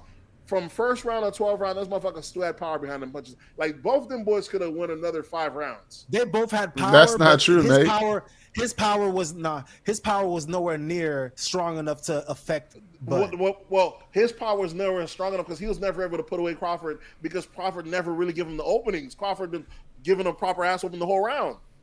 He was never got hit. brawler mode with Crawford. No, Crawford got hit one clean time. Yeah, I forgot but which round it was. But once he got that hit, Crawford was like, "Yo, this shit ain't nothing." After that, the whole fight changed. He realized I don't that know his if strong. it changed or was it the fact Crawford the whole match Crawford was playing proper defense. He never really gave Canelo any proper openings. He whooped the man's ass every chance he gets, hit him to the body. That's what. But I'm saying though, it's like if you fighting the dude and the dude's like close to your size, but you're scared because you thinking he got knockout power, and you that feel nigga has his. knockout power. Crawford I understand though. like he was afraid of a nigga with knockout power. I understand though, but properly. Listen, if I'm fighting you, Nate, we were around the same size, and you scared of my power, but then I hit you with my hardest hit, and you feel it, and you're like, oh, what was I worried for? This shit ain't nothing. The whole rest of your fights, you're gonna fight with a carefree attitude because you're like, this dude can't really hurt me. But That's I what don't Crawford feel was fighting like he didn't feel like he ever fought with carefree on. That nigga fought precision. Nah, that nigga he would not let was Canelo fighting. open up. Each time Canelo jabbed him. Swear, I told you Nate don't like black people. He always gonna pick the side of the other. I'm saying this is a testament to Crawford. That nigga was whooping it. He would not. All we heard you do for the last 3 minutes was give Canelo props. What I'm saying, they both deserve props. They don't both deserve props. Crawford whooped that nigga ass. What was that? Crawford's the better. That's what everyone got your call. Let me say everyone got your call. I feel like Crawford will never go brawl for brawl with him. That nigga could knock you out. But you're like, nigga, this is he did that. Brawl for brawl. You We're not going Nate, brawl for brawl. okay. Use technique and I precision think there's a delay on my mic. Nate, did you watch the fight in its entirety live? Yes, I watched the fight live.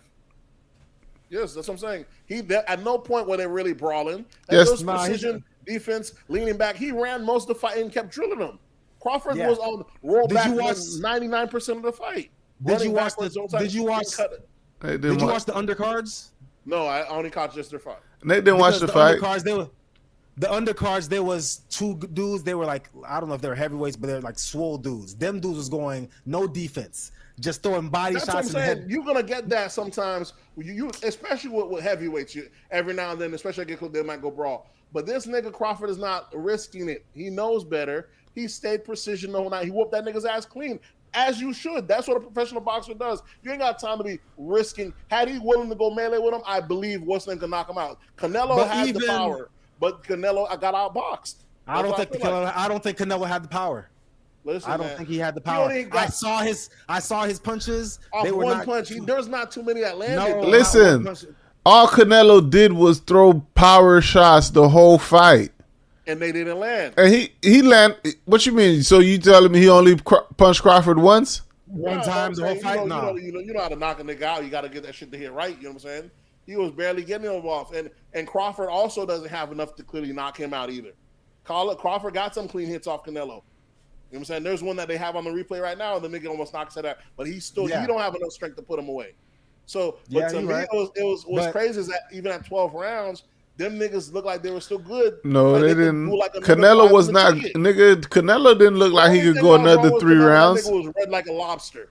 But outside of that, he still had the power behind his punches. He was still the one. You talking about 12 rounds on offense, running the nigga down 12 rounds. That's tiring. The other niggas out here just precision. Each time you release him, whooping you.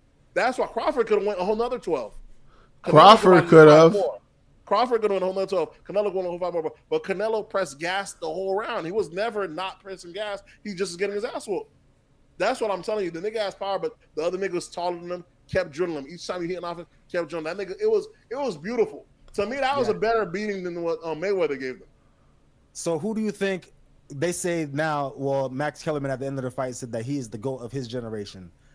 Who do you think would have win the GOAT of the last generation and this generation? Mayweather versus Crawford. Who would win? Probably Mayweather. I'll go with Mayweather. I'll give it to Crawford. Well, I give it to Crawford got more power, but what Crawford just did. Mayweather did this. This is Mayweather's whole career is defense. What you mean? Crawford has the defense also. But you seen the defense from Crawford. Someone's gonna have to hit. What I'm saying is someone's gonna have to go for the hit, and Mayweather is cool with not having to go for the hit and just waiting it out the whole time. Crawford is not gonna sit there and allow. Even sometimes when the crowd started to say boo, he started trailing it back in instead of playing. Mayweather, that crowd could boo all day long, and he's backpedaling the whole fight. Crawford, you can't start hearing boo. They start locking in a little closer. Nah, you can't have perception.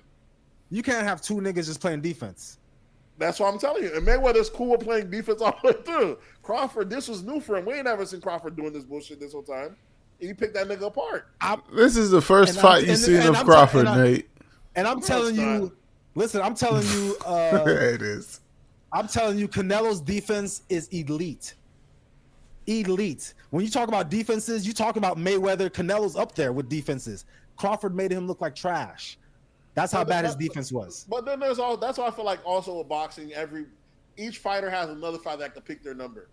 You know what I'm saying? Like, I feel the height advantage for Crawford kind of worked out for him. Crawford's not taller. The reach advantage. Okay. He had a 5-inch. He had a reach advantage. It's like the first time I remember seeing Lennox Lewis beat Mike Tyson. Like, that's the nigga that was meant to beat Tyson. There's just like they're between height and weight. There's some people. This guy was created just to beat you for that reason. And if you put another person same height, it's gonna go different. But I've seen niggas. Yeah, it must have been just that guy because I've seen niggas that was built exactly like Lennox that got their ass whooped by Tyson. Yeah, but that's what makes him problem. But for some people, I feel like Crawford was the perfect fighter for Canelo. Anyone else, he would have ran through the motherfuckers. Who? Who's he? Canelo. Canelo's been beating up people for the past 10 years. Canelo is 6. But you ain't never seen a nigga give Canelo whooping like that, bro. That shit looked like it made him look sorry, but we know he's not sorry. Nah, Mayweather beat him better than that. I wouldn't say that, man. And it was not that clean. It was a younger Canelo. Yeah, Mayweather made him look worse. I think this fight was better than the Mayweather Canelo fight. Yeah, because they're both up there. Canelo was too young back then. I remember Canelo was very young. I remember both of them being very small. I remember Canelo doing a lot of, just like this fight, doing a lot of reaching, swinging, and missing. Trying to knock out, and then get his ass tag. Yeah, but every time a lot of counter punches from Mayweather. I remember that.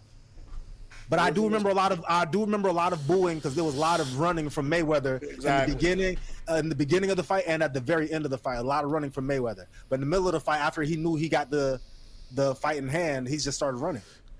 Yeah, but that's just how Mayweather. But while what's his name was doing it the whole time, going in reverse and still getting. I thought the way this nigga kept cutting the ring, I thought at one point he was gonna slip up and get his ass fucking knocked out. Bro. I was like. Talking about Crawford? I was like, hoping not. I know Crawford got this, but this nigga is powerful, dog. This nigga cut the ring off. Nate was rooting for Canelo the whole fight. I know. I can tell he was. I can tell. Crawford dude. No, I like Crawford. Of course, you're a Crawford dude. I'm a Crawford dude. It's crazy. Yeah. Listen, I was rooting for Crawford. He only made $10 million. Canelo made $100 million. Even after it was 50. It was 50. Crawford made 50. Canelo made 150. Yeah, some shit like that. But I think thought those numbers. Even after I he thought it was won? 150 to 10. That's for the fight. Oh, so it doesn't matter who won. Yeah, Canelo's gonna make more. No, Canelo's gonna make more because Canelo was the one that draws the crowd. So did Crawford get more money for winning, or no? That number was just there's a bonus. Your purse is your purse, bro. Ain't no bonus. Bonus for winning? Ain't no damn bonus. What are y'all niggas talking about? So you talking about before they even stepped in the ring, they both knew exactly how much money they were yes. going to win or I lose. thought it was 150 to 10. No, and then when did Crawford get all the way to 50 million? That must be a winning bonus, bro. It was 10 million Crawford got. I'm sure it's with the pay-per-views. Okay, maybe the pay-per-view bumped it up another 40 million, but originally his guarantee was 10 million, 100 million. Or 10 million, 150. He was being dwarfed. by Canelo. It was crazy, but he said he was doing it for the opportunity. But it's not. Yeah, it's not crazy. It's not crazy because Canelo is the one that has the most to lose. He's the best fighter in the world at his weight class, and Canelo's bringing the crowd. Yeah, he's definitely bringing the crowd. As you can see, the shit was sold out too.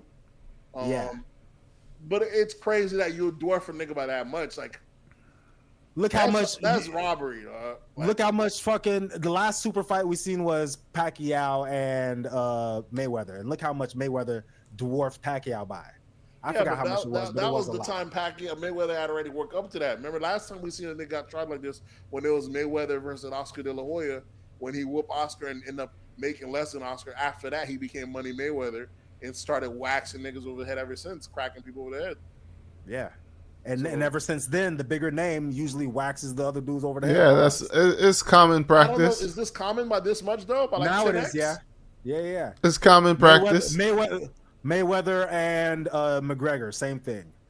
That's another. But you see how he can pull that off because that nigga he's not even from my league. Of course, I could try him. He's the biggest name in his. He's the biggest name in his league, though. He's not even missing. So he also has a big draw. It's not like Tyson. It's not like Crawford being from Omaha. Don't nobody know him. He's only fought 42 times. And how much McGregor made off that? 100 million. And Mayweather made 3? Like 100. Yeah, something like that. Made 3. Them niggas fucking clean. But Crawford right now is 40. Crawford right now is 43-0. Canelo is 62-3. That's a fucking beast of a record, dog. That's what 63. That's crazy. Lost us into like that's how you go out on your sword. Because he's always fighting. Shit. Always fighting. How you get them on the only 2 fights? I only thought he only had 2 losses. I thought Mayweather was only lost. I know he had one before that. He had Mayweather and somebody else after. I don't know if it was. I didn't think he lost after Mayweather. No, yeah, he has. Mayweather was his first loss. He lost one after that. Oh, okay. So it's crazy, and I know he most likely has the rematch clause, right? So maybe he'll do a rematch. No, he says. I think he says he's retiring. Canelo? Yeah. Or was it that? Or was it what's the name? They said might retire. They said both of them might retire after this. Who knows? But Canelo's definitely retiring. Yeah, soon. He don't. But he might sneak in one. He might sneak out another fight just like Mayweather did at the end of his career. Just sneak a couple more in just for the bag. Nah, them ones don't even really count. Those last ones Mayweather did. What was the last one Mayweather did that counted? They act like they don't count, but for some reason people count them towards his 50. That's why people say that 0. That's why people say. I thought he never got the 50. Didn't he get the 49? His last real one was. They count, right? No, it was Andre Broner. No, Adrian Broner. Did they count that? Right? No. Against the Haitian guy, the Haitian cat, bro. Yeah, BN's cousin. Yeah. What's his name? Classic. That was his last one. That was his last fight. Was and the rest have been exhibitions. Oh, okay. I remember who the Haitian guy you're talking about now. Yeah, man, I can't remember his name. Damn. He was like his weight class. He looked like fat. He's like fat small. I don't remember, but I know it was. He wanted his last fight to be. I don't know, man. It was crazy, but it was that guy. It wasn't. Then everything other than after that has been exhibitions.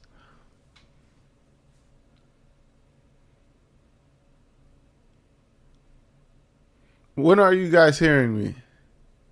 I hear you just fine. How about you do a snap? Snap your fingers or clap your hands. Yeah, it's on point. Okay. What do you think? What do we think about what? No, he's asking what you think. He thought delay? Yeah, I thought there was a delay, but we good. Yeah, I had Crawford winning the whole time, bro. Yeah. And I said in my mind, I thought if Crawford don't knock him out, they're not gonna pick him on decision. Oh, but that ass whooping was so convincing. That ass whooping was too official. If they gave Canelo at the end of the fight, I was like, if they give Canelo this, they'd rob my guy. Ain't Listen, no way. one of the judges had it only split by 2 rounds. Just throw, But that's why you can't let it get that decision. But that nigga clean. He whooped his ass too clean, all the way through. So yeah, he was making him look dumb the whole time. It was too easy for him. It was too easy. That's why I say if they have a rematch, I don't see it changing. Because Canelo's not going to get better. He's not getting any better than he already is. No, there's different ways you pick the person apart. Maybe now you don't run out of gas or find a different way. I don't know how a shorter guy beats someone with more range. But you don't think Canelo... small guys has done it before, so... Yeah, of course. Tyson, Tank. Straight power, yeah, but I don't see how you're going to knock out this Crawford. But if he gives you the opening, he got enough power. Canelo's a beast, but I don't know. Because once you have the reach, Mayweather knocked out Pacquiao, and Pacquiao was known as a power puncher. It wasn't no knockout. Mayweather did knock out Pacquiao. It was a knockout. He did. No, he didn't. Knockout. Remember, y'all don't remember the meme where Pacquiao was laid flat on the ground? That was the Mayweather? No, that was Juan something. Oh, was that his Cotto? rival? That nigga that he fought 3 times before. That nigga knocked him out. Yeah, that wasn't Mayweather. Oh, okay. Yeah, that was Juan something. Something Kez? Yes. No. Marquez. Juan Marquez, I believe his name is. Yeah, that was Mayweather. Or Jose Marquez. Like that. Mayweather got a decent amount of knockouts under his belt that people don't know about. Yeah, but also those knockouts. Early in his career, Mayweather don't have a lot of. I feel like Mayweather's whole 50 is a lot of it is fugazi. Yeah, a lot of it is he's fighting people in their older years, like Bernard Hopkins, or he's fighting people when they're too young, like your boy Canelo.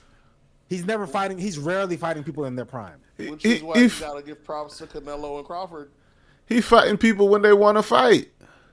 Not true. Pacquiao had to wait 3 years to fight this nigga. Yeah. And if he would have got him 3 years earlier, he probably would have beat him. Oh. No, he wouldn't have. He had a better chance. Pacquiao didn't want to fight him because Pacquiao didn't want to fight because Mayweather said we have to do Olympic-style drug testing. That's the problem. While he was on that juice, nigga, why you got to do all that? Why we got to do all this testing? Why we got to do all this testing shit, nigga? Crawford ain't say nothing. Crawford say, "Yo, I'm gonna come meet you, and that's it. You can do whatever. Ain't no hydration clause, ain't no testing, none of that. There is testing. I'm gonna come meet you at 168, and we gonna fight. They all do Olympic-style testing now for boxing. Crawford said that's the reason you don't count Pacquiao. He said Pacquiao is one of the best, but he's a cheater, so you can't count him. Everybody sat here and watched Pacquiao juice. Everybody knew he was juicing, and y'all want him to go fight Mayweather. That nigga was whooping people. We didn't know he was. We didn't know he was juicing while he was juicing. He was like, get out of here, bro. Barry Bonds was knocking them shit out the park in MLB. That's what Pacquiao. Barry Bonds, like them niggas, like Barry Bonds, Mark McGuire. We know them niggas was juicing while they was juicing.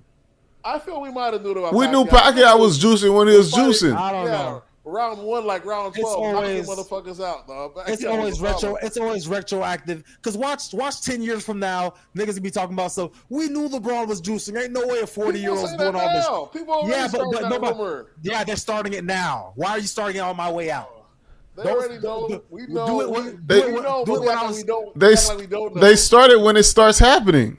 Yeah, we know when we act like we don't know. Yeah. Nah, niggas just be hating. Well, you know, LeBron about 40 years old, 39 years old. Like, ain't no way. How many of these years? That ankle heal up that quick. So how many of these years then he's been juicing then? Because I need an answer now before he retires. At least 2 years. At least 2 years. That's okay. Then that means he's been the greatest for 22 years instead. I'm gonna say at the starting of the Lakers.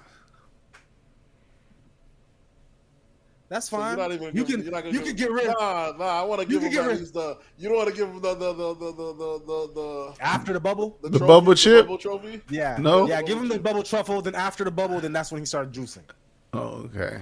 So then we could say, all right, then erase everything after his bubble trophy, and then he's still a Hall of Famer. He actually just got a Hall of Fame his Hall of Fame jacket. Him and Chris Paul, Hall of Famers while they're still in the league. Crazy. Chris Paul retired. Carmelo Anthony got his as well. Chris Paul, Carmelo, LeBron, Dwight Howard. Who was the other one? Bosh. Bosh was on that team, wasn't he? I'm just talking about who got their Hall of Fame. Yeah, Who got their Hall of Fame jacket?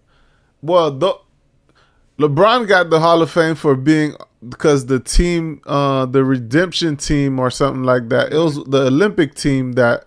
Okay. So it wasn't like his Hall of Fame. His Hall of Fame. That was for the Olympic. That was for the Olympic team that he was on. Oh, I didn't know they give away jackets for that. Oh, so that Olympic team is in the Hall of Fame. Correct. Okay. So that's why Bosh, Chris Paul. Okay, niggas was making it seem like he got his Hall of Fame jacket while he was still in the league. No, this is just for the Olympics. Correct. But still, that is crazy. But everybody on that team is done playing. But that redemption team, that was like, how many years ago? That was in 20 years. It was. I think it was 2008. Wasn't that 2008? Yeah. That's 15 years. Okay. I don't know what's how long the time goes by before you're like able to be in the Hall of Fame. I think it's 20 years maybe? No. It's like I think you're eligible, I think 5 or 8 years after you retire. That's why Dwayne Wade retired and he made it on his first thing. They call him a first ballot Hall of Famer. Yeah. Because as soon as you're eligible and you make it, you're first ballot. And it has to be 5 years. I think it's either 5. I think it's 5 or 8. I don't know the exact number. They got homegirl Molly leaving ESPN. Molly's a whore. A lot of people don't like. A lot of people don't. Someone said lawsuits pending. I think Melissa Ford might have left Joe Budden podcast. I don't know if she's still there. Another whore. I haven't seen her in a long time. Classic. Nah, she's not. She might be a whore. I don't know. There's a dynamic of where there is something that happens when you have like the female co-host or something like that. There is something that ends up happening where these guys either end up having be very quiet or can't really speak on certain issues without coming off too crude or too crass. Yeah. They have to almost bite themselves or be. You have to censor yourself. Yeah. It's like when niggas in the warehouse and then women walk in the back. You got to be careful what you say because we can't talk the same way we used to talk 5 minutes ago. Which is kind of crazy because some people say that's misogynistic in a sense. Like that's unfair. That's like, how are women supposed to be in sports if you niggas can't really say how they feel when they're around? Well, you call it misogynistic, but they're ladies, and there's a certain way that gentlemen treat ladies in the world. It doesn't matter what environment you're in, whether it's sports. Nate's just saying they don't need to be in that space. That's not a space for them. So women don't need to be in sports. That's what Nate's saying. I'm not saying that. I'm saying it. We're saying that maybe there shouldn't be a mixing. I'm just saying. I'm saying maybe there shouldn't be a mixing. Like it should be like, hey, they got their league. They have women speaking on their league. Because, a lot of times there's issues that people will be like, oh, you're a man. You can't speak on this issue. Well, then that means we shouldn't be involved in their sports then. And they shouldn't be involved in ours. If that's the case. I say we segregate the sports. Which in itself is kind of thrown that, oh, you're a man, you shouldn't speak on that. That itself sounds crazy. It only sounds crazy to us because we think logically. We're just thinking, oh, I have a voice. I should be able to speak on anything. But then you hear somebody like Cardi B coming out of a courtroom and she's like, well, you're a man. You shouldn't be questioning me on my pregnancy. You don't see no women out here questioning me. Then you might think about it like, you know what? Maybe I shouldn't be asking her these questions. Nah. My eyes work. My follow-up question is, bitch, you gonna answer the question or not? What's wrong with these people, bro? Cardi won that case too. Is she not actually pregnant? Was it fake after all? I don't know what she got going on. I don't know why you would fake a pregnancy. What you got going on? I'm going to court and then I gotta make this shit look crazy. Make it look like y'all trying to get after a pregnant woman, and I beat my case and I take off the fake pregnancy stomach. Clean come up. Cause she won her case. Woman try to sue her, saying she pushed her, shit like that. Cardi B's a real one. Cardi's cool. She's cool. She's all right. She's cool. I'm more of an Offset fan myself, but by all means, it is what it is. Hey, hot take. That Offset album is fire. The Gunna album is fire, but I've been rotating that Offset album more than I've been rotating the Gunna album. Offset shit is dope. Y'all gonna come to the concert? When is it? I believe it's October 12th. In Orlando, I don't know if I can go to an Offset concert. I mean, I love Offset music, but I don't know if I need to be at an Offset concert. Y'all seen the videos of the clips at the YB concert? That shit look like hell. That shit look like hell. That shit look like YB. It look like YN. everybody, like too many niggas in that bitch with hoodies on. Like, bro, y'all going to work out or what? He's supposed to be coming to Orlando at the Additions Arena.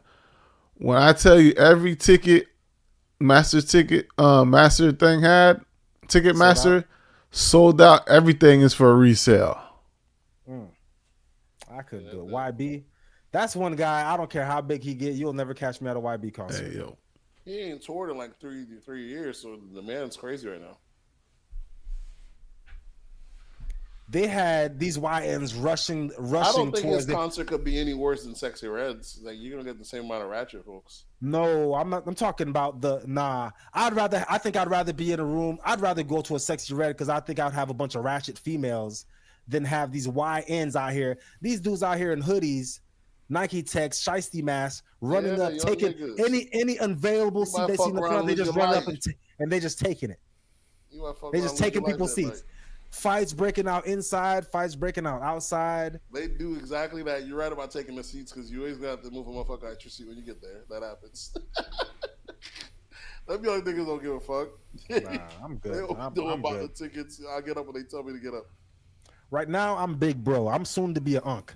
I'm not messing around with no YNs. I'm not even putting myself in the position where these YNs could even blink at me wrong. Want them problems, huh? I'm at my brother phase in life. So you understand how these white folks feel. You understand how Charlie Kirk feels. Yeah, you understand how these racists feel, huh? You ever seen the SpongeBob meme when you try to talk sense to one of these YNs and they blow your shit smooth the fuck off? They got a guy's face blown off. He just ain't trying to hear it. There's a guy that was online talking about something. You get to a certain age where you got to enter any other black man you see, especially the YNs. You got to put my brother at the end of the statements. Like, how you doing? How you doing, my brother? Yeah, that's how it's like that's how you discharge the energy, the friction. You know what I'm saying? There's a difference between. I know you come on good meetings. There's a difference between what's good, because you say what's good to a YN. You're like, what's good? You're like, yo, nigga, what's good? What's good? Niggas take that as a threat. Nigga might blow But your if you shit say, to move on. but if you say two more what's goods, you say what's good, my brother. There's no way you could take that wrong. Yeah, you gotta show these young boys. I'm no threat to you, my guy. That's it. I come in peace.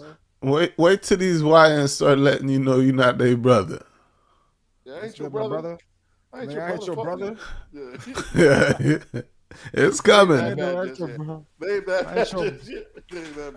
your brother, old ass nigga. Run them pockets. Like, damn, cuz. I just came here to get. As they're trying to stoke the Civil War, you know, some people feel like, nah, these YNs, shit's different nowadays, man. I don't think I get it. We got these YNs. People give the YNs a lot of props, dog. First, they talk about the YNs. They talk about, you know, Chicago. Trump don't need to come over there. And lo and behold, Trump didn't go to Chicago after. Like, did that nigga, your boy might have pussied out. Nate, see, you and the rest of these black people are delusional. Sounds crazy, right? For y'all to think some niggas in this hood they can beat the U.S. military. Can beat the U.S. military. But they're not scared. Here's the thing. Here's what you got to factor in. They say right now recruitment's at an all-time low. You got all sorts of fat asses with the army fit on. You know what I'm saying? These niggas got weapons, but they ain't got the weapons. It's the man behind the weapons. These niggas got tools, but is they a fool with the tool? Nate, you know what I'm saying? Them niggas in Chicago got... How these young niggas say? These young niggas spanking shit. Them niggas got 6 rounds, Nate. Nah. Not the switchy. Not the Nigga, that's switchy. 25. Nigga, it's 30. Nigga, that's 32 in the clip, dummy. I don't even know how to aim that. Just go the direction. And you gotta be, and it's a civilian environment, so you gotta be smooth about it. Ain't no just Wild West shootout, and they're the only ones acting like they don't see none of that shit. Only Big one of you sticks. playing by the rules. Them niggas Big ain't sticks. anywhere. Nah. Big They want glizzies. the problems, nigga. You know, the hype. It's America, though. The hype can get you all sorts of places, though. It's no different than the South. The South feels like they could whoop the American government. Our whole lives we grew up in the South story and they could beat the government. These white folks. They got a record of losing, and they still think they could beat the government. Texas could beat the government by itself sometimes. If you said, even though we've beaten Texas already, ain't that crazy? Yeah, but it wasn't close. It was close. We've already beat these niggas, and yet they still think they could beat the government. So that in itself is an issue. And the Confederacy was smaller back then. Who knows if there was a civil war now, how big the Confederacy would be? You know what's crazy about the Confederacy? They had black folks fighting on both sides. I believe it. You had niggas fighting for their own enslavement. They thought shit was sweet. They was like, shit, I like massa. Massa keeps me bathed. Here's the thing: you never see no black people say that. They say we've been fighting in every war. They never said, "Nigga, I fought to keep niggas enslaved." Fuck, nigga. Where's the niggas who fought to keep niggas enslaved? Where y'all descendants at? Everybody act like they're fighting for the right side. Where's the Grandpa Freeman? Where's the niggas that fought to keep niggas enslaved? Yeah, just like all these white people out here. Where's all the slave masters' children, descendants? What they out here? They ain't claiming it. Hey, that one comedian made a fucking hilarious joke. He's like, here's the issue. All white folks didn't have slaves, but think of all the white folks that was mad because they're saving up to get a slave. They just never had the money. Damn. And then as soon as they kept getting outbid, each time they go to the auction, goddamn, Solomon bids me every time. These niggas never had enough money piled up to get them a slave, but they always had conditions. As soon as they save up enough money, damn, they done freed the slaves. Ain't no more slavery. Would you buy one? Yeah. That's free labor. I'm asking a yes or no question. Would you buy one? Knowing my history, I can't do it with good heart. But if I didn't know my history, I could see where they got the idea from. Yeah, not like if it came back today, I wouldn't do it. But if I was there back then and I had enough money, it makes sense. How it made sense. It makes sense. Like I'll buy one tomorrow. Fuck you talking about? I saw some slaves. Obviously, if we can buy it, it's okay. So that's like a robot. You wouldn't buy a robot? Yeah, they call it, but they're not calling it. The robot's a machine, though. You gotta tell yourself that kind of lie when you're abusing a human being, man. Yeah. They don't really have feelings. They don't have feelings. They don't even feel these lashings. It's the lie you gotta tell yourself. They're not humans, yet you allow them to feed your kids, to the milk process your kids. They're not humans, yet you can rape them and have kids with them. They have every human component, but they're not human. The shit you gotta tell yourself, dog. Yeah, like a robot. Yeah, you just gotta. There's a movie with Megan Good. I forgot the name of the movie, but she was the robot in the thing, and I guess the main character lost. The wife was in a coma, and this robot is like fucking Megan Good, vagina and everything. You know what I'd do with a Megan Good robot? The same thing that guy did with the Megan Good robot. He did it. How often? I think he did it once or something, and then he's caught himself having a change of consciousness. I don't know, like he was, I don't know, second guessing himself. I'm like, come on, cuz. Yeah, that's what I say. She's in a coma right now. She ain't gonna know. A coma? She would want you to. You think, right? It's a robot. She's not even a real person. There's a show that was like that. If it was a real person, I could understand.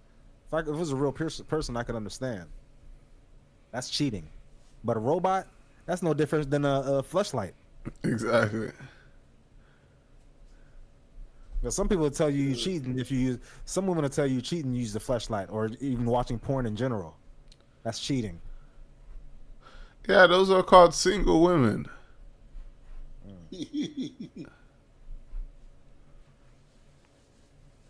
I'll be damn. So Trump administration has ordered the removal. Women have the audacity. Hold on, Nate. Women have the audacity to tell another human being, "You're not allowed to do something with your body."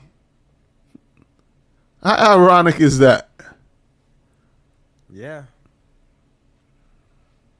Only once you sign that contract of marriage. You signed the contract. So can your wife not have an abortion if she wanted to? Ain't she gonna say by her body, her choice? I don't know how that works. I don't know too many married people that are having abortions. You know people getting divorced. Didn't you tell us about your friend at the beginning of the pod? No, that wasn't my friend, but they're not getting divorced. They've already went through all their abortions and deliveries of babies, and now they're not having babies anymore, but now they're having arguments about pro-life and pro-choice. And the husband's pro-life. Yeah. And she's pro-abortion. And she's pro-abortion, but she's not going to have no more abortions because she can't have any more kids. That's why I was saying this whole thing doesn't make sense. She's going against the system. She just wanted to, yeah. She's going against the patriarchy. Yeah, I guess, yeah. My daughter goes off on me about that sometimes. But what? It's a commendable idea. I feel like the other thing is we have no other system. You could want to tear down the patriarchy, like show me another way of doing it, and by all means. Show you another way, or show you another way that works. Because of course there is. I can't show you another way that works because I don't have no examples. That's what I'm saying. But I can give you plenty of other systems, but you wouldn't go for it. We don't have no way. You have no way of proving it. See, that's what I'm saying. We have to try. We have to try it first before we see if it works. At whose detriment? Who's to say it's a detriment? At men's detriment. Yeah, exactly. I'm supposed to lose everything in order for you to try your new shit. You gotta have a working example. Then we might try. If not, this is a fallacy. There can't be an example. Enough to there can't be an example because the patriarchy is the only thing that there's ever been. That's design. Just imagine a nigga coming in making a system where he's in charge for the rest of his life and be like, that's what Trump's about to do. He's about to make this shit. He's trying to, right? That's what you're doing. But it makes sense because no other group of people is gonna work to their own. No different than like I don't be getting mad at Trump and them his white boys doing all their bullshit. Trump just passed a law, like I was saying before this, that they talking about he's gonna take down all the slavery signs in national parks and all that stuff. Any signs referring to slavery and shit like that in national parks and museums.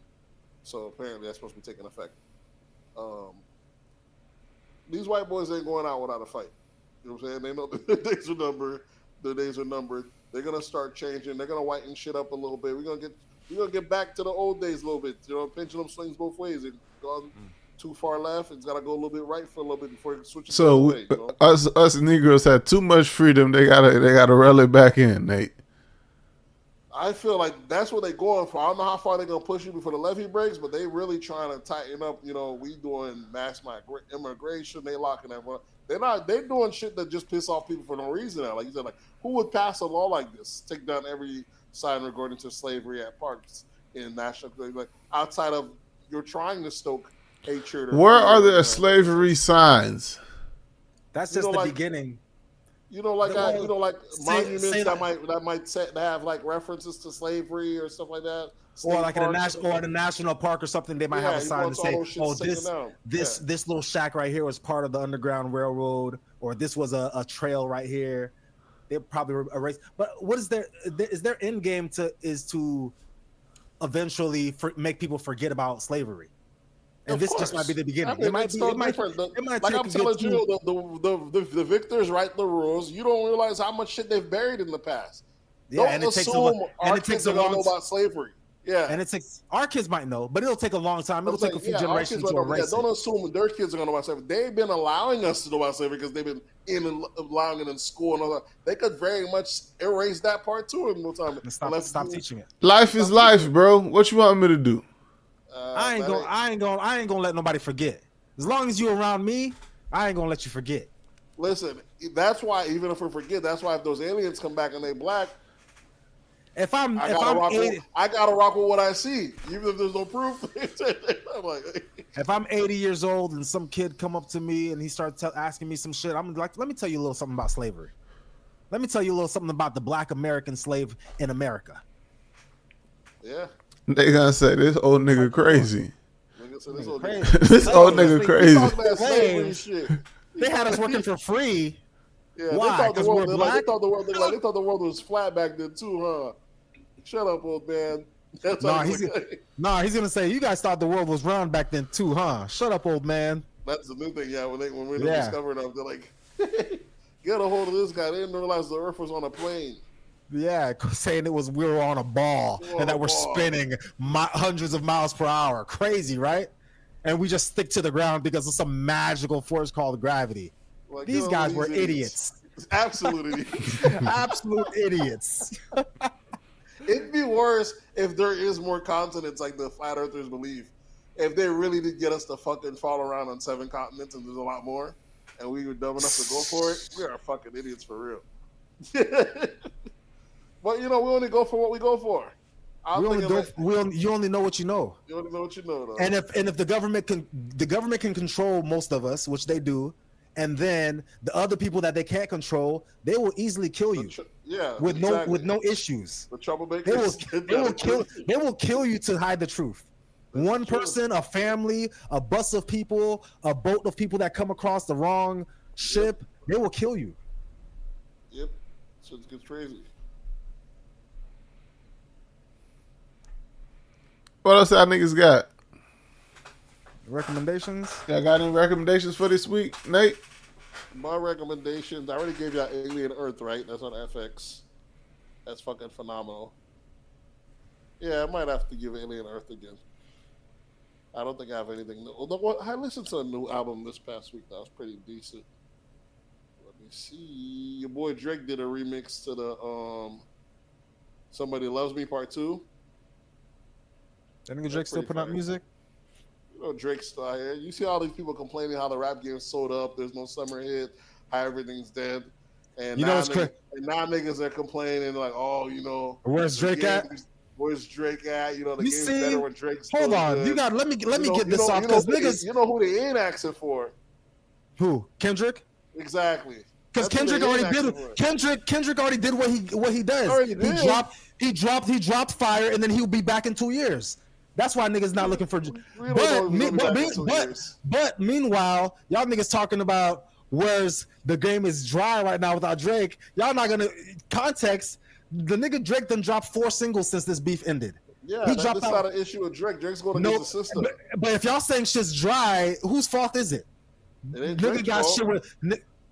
But he got 4 singles out right now. It's not Drake's fault. What did I miss? Nokia. There's different variations of why it's dry. See, all that shit's out, and the shit's still dry. He's out right now. The game was never just Drake. It was Drake and friends. New artists are coming out without the Drake co-sign. They shit don't sound as good. Old artists are dropping shit without the Drake feature. They shit don't sound as good. And without Drake out here, the needles, none of it's moving. So that's why everyone's saying the streets is dry right now. Offset and gonna drop fire classic hits with no Drake features. And still people are saying the game is dry right now. You see? Of course, that's the Drake effect. So that you know why they're saying it. Besides, I'm seeing good music, but then they're saying it's dry. You know why? Niggas is Drake dick riders. That's all it is. That's all it is. That's all it is. Not numbers. The numbers aren't there. You talking about the numbers that Drake claimed was being faked anyway? Those numbers? Yeah, are not numbers. There. The numbers are clearly fake. The bot numbers are no longer there. The bots weren't Drake bots. You suing UMG for bots, and now there is no more bots, and now we're saying the numbers aren't there anymore. What did you expect? The numbers aren't there. These guys are dropping music. It's not selling. The system paid the cost for trying to take out the top dog. There's a cost to it. Then it's no different than when Trump didn't run. When Trump don't run, the elections ain't pumping like it's like when Trump's there. There's a certain charisma. There's a ticket seller.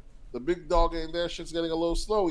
We're on Drake's time. We gotta hope he come back. So let this be let this be a lesson to the system. Don't mess up the natural order of things. When the people's ready to get rid of Drake, we'll get rid of Drake. You ain't gotta try to circumvent it. You ain't gotta pull a Kamala Harris on us. Give us a stimulus package. Tell us it's the best song in the world. Lie about a beef and push your hand on your thing. Say you beat him. The numbers don't lie. Drake's gonna get rid of himself. Nobody got to get rid of Drake. He's doing it himself right now. He's not doing it. That's what they keep telling you. They keep trying to feed the information to you like this guy's not good anymore. He's not cool anymore. Drake's still that dude. That nigga's breaking man code left and right. I'm a man. I'm watching a man break a man law left and right, and we're telling this. Watch that, but he's still that dude. He's been that dude, and they're trying to convince us otherwise. They told us Kendrick was that dude. At no point was Kendrick that dude. I don't like the fact that we're changing the rules for this guy. That's what I don't like. Well, we've been changing from the nigga was singing halfway through. We never got a full hip hop. No, not that part. Not that part. That's the part. That's the part. For my dog. That's the part we loved about Drake. But when we start saying Ghost Riders are acceptable in the GOAT conversation, that's why he's the GOAT. I ain't never heard somebody being in the GOAT conversation while they got Ghost Riders. Jay-Z ain't never have no Ghost Rider. And Jay-Z doesn't have a 15-year career of being number one. This is unprecedented. He's not just a businessman. He's a businessman. You understand? Let me handle my business. Damn. Let him handle his business. Damn. You see, that's all he's doing. Sometimes he needs some writers to go into break out a bop. So it ain't like I'm using it for hip hop. I'm using it for rapping. If I need a bop, you know. My recommendation is go to Apple Music and check out Jay-Z's greatest hits, because a lot of niggas done forgot, and people's thinking that Jay-Z is just one of these guys that we just throw up his name like he's a plant. This nigga got bars, verses for days, hits. A lot of niggas forget. So go back and play some Jay-Z, and I'm gonna say go back and listen to some Eminem too. And don't listen to it with your black ears. Listen to it with your real hip hop ears. I will say what's name's overrated though. That Reasonable Doubt is still overrated. Nah, no anything between. People act like Reasonable Doubt was Jay-Z's best album, which I feel like it wasn't. Volume 2 was better than Reasonable Doubt. Exactly. It's New York niggas trying to do that shit because they got it first. They want to sit, you know what I'm saying, make it sentimental to them, tell them, because they were on before all of us, so they want to treat it like that was the Volume best album. 2, Volume 1, 2, and 3 is better than Reasonable Doubt to me. Black Album. There's plenty albums better than Reasonable Doubt, but they swear that's the best album. Like, get the fuck out of here. I know other artists who have better albums than Reasonable Doubt. But you let the New York niggas have it, they swear that Reasonable Doubt is it's not even the best debut album in New York. You can't tell those niggas that. My recommendation this week is gonna be "I Hope You're Happy" by Big X the Plug. It's like a hip hop / country album. The whole album? Yeah. It's a lot of country artists on there, right? Yeah, it's a lot of country on there. Okay. It's a pretty dope album. Good country features too. I did hear that nigga Big X is big as shit though, bro. Yeah. Hey, yo. He's lose some weight. That nigga's gonna die. He's gonna die if he'll lose some weight. Big. Yeah. That nigga's obese. That shit don't look healthy at all. Yeah, if that's obese, I was never there. So you was there? No, I was not. You was there, my boy. No way. You was there? You was obese at one point, so you wildin'. You was there? No, I was. His obese is like his boobs is like pancakes laying on top of his stomach. I ain't never had that. My boobs was always plump, like full of meat. His is like flapjacks. Pause. I don't know. I mean, a man like 40. Where do you want from? Them things gonna get hang time forever. That's gravity. I'm saying, I know there's kids right now that got hang time. I didn't have hang time, but I was a plump kid, not a flabby fat kid. I don't know. My fat, you can look at and be like, yeah, that nigga's gonna grow out of it. 42 years old, talking about he gonna grow out of it. No, I'm talking. No, I wasn't no 40. I said when I was fat. I said when I was fat in high school, you could look at me and be like, yeah, that nigga's gonna grow out of it. He ain't gonna be like this forever. Swear, you know we usually say that about toddlers, right? Not about high schoolers. Yeah. Yeah, I still had a baby face when I was fat though. In seniors high school, like he's still growing. Yeah. If you see a fat kid with a baby face, that nigga still got a chance. Every fat person has a baby face. Nah. Big X the Plug got a grown man face. His shit, he's locked in. He gotta go to the gym to get rid of his shit. Me, I could have just hit like a growth spurt or puberty, and that shit just goes away. You'd have been out of there. I'm sure that happens to a lot of kids. You had to grow to 10 feet tall. For sure. One of my nephews, I didn't see that nigga for like a year or two, and he was a little fat kid. Next time I see him, this nigga taller than me, skinny, and not playing no basketball. That's the shit that pissed me off. How I got kids in my family right now that's still like sophomores, juniors, that's taller than me. I'm 6'2". I got a girl in my family that's probably like 5'11". She's doing shot put and discus, but I'm like, you need to pick up a basketball because I don't know what you're doing right now. Track, I guess it's cool if you think it's gonna get you to the next level. It's gonna get you to a scholarship in school or something. But to change your life, you need to do something that's gonna get you like soccer, something that you can actually play as a professional. Yeah, don't pick up no basketball. Yeah, you can play professional basketball. In the W. Yeah, there's a chance. Yeah, but like if you're not. You know how much they get paid, right? Well, I know, but still, you're still. I mean, NIL, you're still a celebrity. It's still a different lifestyle than saying I'm gonna be a track athlete or I'm gonna be a baseball player. I'm gonna be a softball player. You have to be the superstar for it to be a different lifestyle. We literally which sport? WNBA. We literally just watched WNBA players not get access to going to the club after their All-Star game. And they were playing in the All-Star game. You think if Angel Reese was there, it would have that would have been an issue? Motherfuckers don't know that girl's face. It was her. That's what I'm telling you. So you have to be the star of the team to actually get the lifestyle that you're talking about.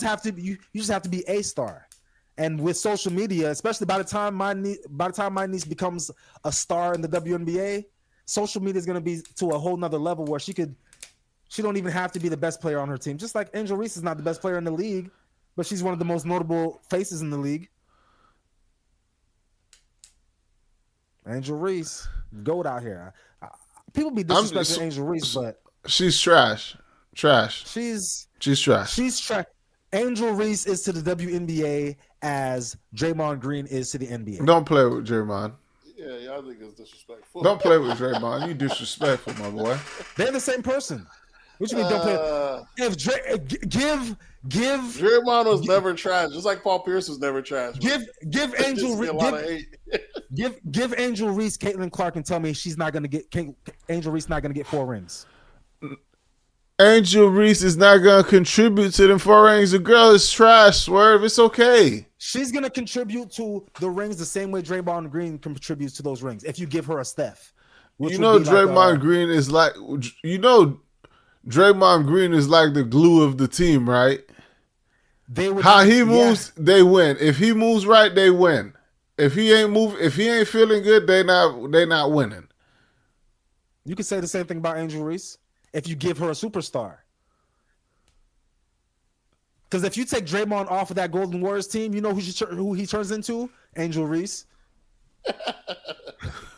Just a nigga fouling and getting rebounds for no reason. That is what happens because we already know how the stats go when he don't play, when Draymond doesn't play. When he don't play while Steph's there. If he never had a Steph, if he was the leader of his team, he would be Angel Reese. So he's part of a 2-person system. It's a cog. He's needed. When he's not there, the numbers. Nate, don't listen to this bullshit. Swerve just talking crazy. I'm not. Y'all disrespecting the Golden State system. Draymond, Steph, Clay, everything that they got going on right now is all because of Draymond. Correct. Yeah, and that's what. And we're telling you, Angel Reese can't do that for no team she ever plays on. If you give Angel Reese a Clay, a Steph, and a Steve Kerr, she can do that. She's still gonna be Angel Reese. The game will be affected without her. I'm saying the game's affected without him when he's not there. With a Steph don't produce as much. I've seen Draymond Green when Steph was hurt. He looked trash. The team looks like trash. He looks just like Angel Reese. He's like a battery pack to Steph. Is Angela Exactly. Is Angel Reese- Reese a battery pack to Steph Curry? No. Angel Reese is a battery pack, but she She's doesn't have a step. That's the problem. She's a baddie with a fatty. She's a Y'all didn't see the fit she wore out to the Crawford fight? Yeah, you saw how much taller she is than him? Come on now. What fit she had on? I didn't see it. I don't know what to do with that. Come on now. Back out, cheeks out. Classic. All right, folks, y'all know what to do. Hit us up on That's Absurd Pod on Instagram. That's Absurd Pod on Twitter. That's Absurd Podcast on Facebook. And you can always drop an email at That's Absurd Podcast at gmail.com. And you know the voice line is always open. All you got to do is look through them show notes, click leave message here, and we'll get you featured on the pod. With that being said, we are out. Oh!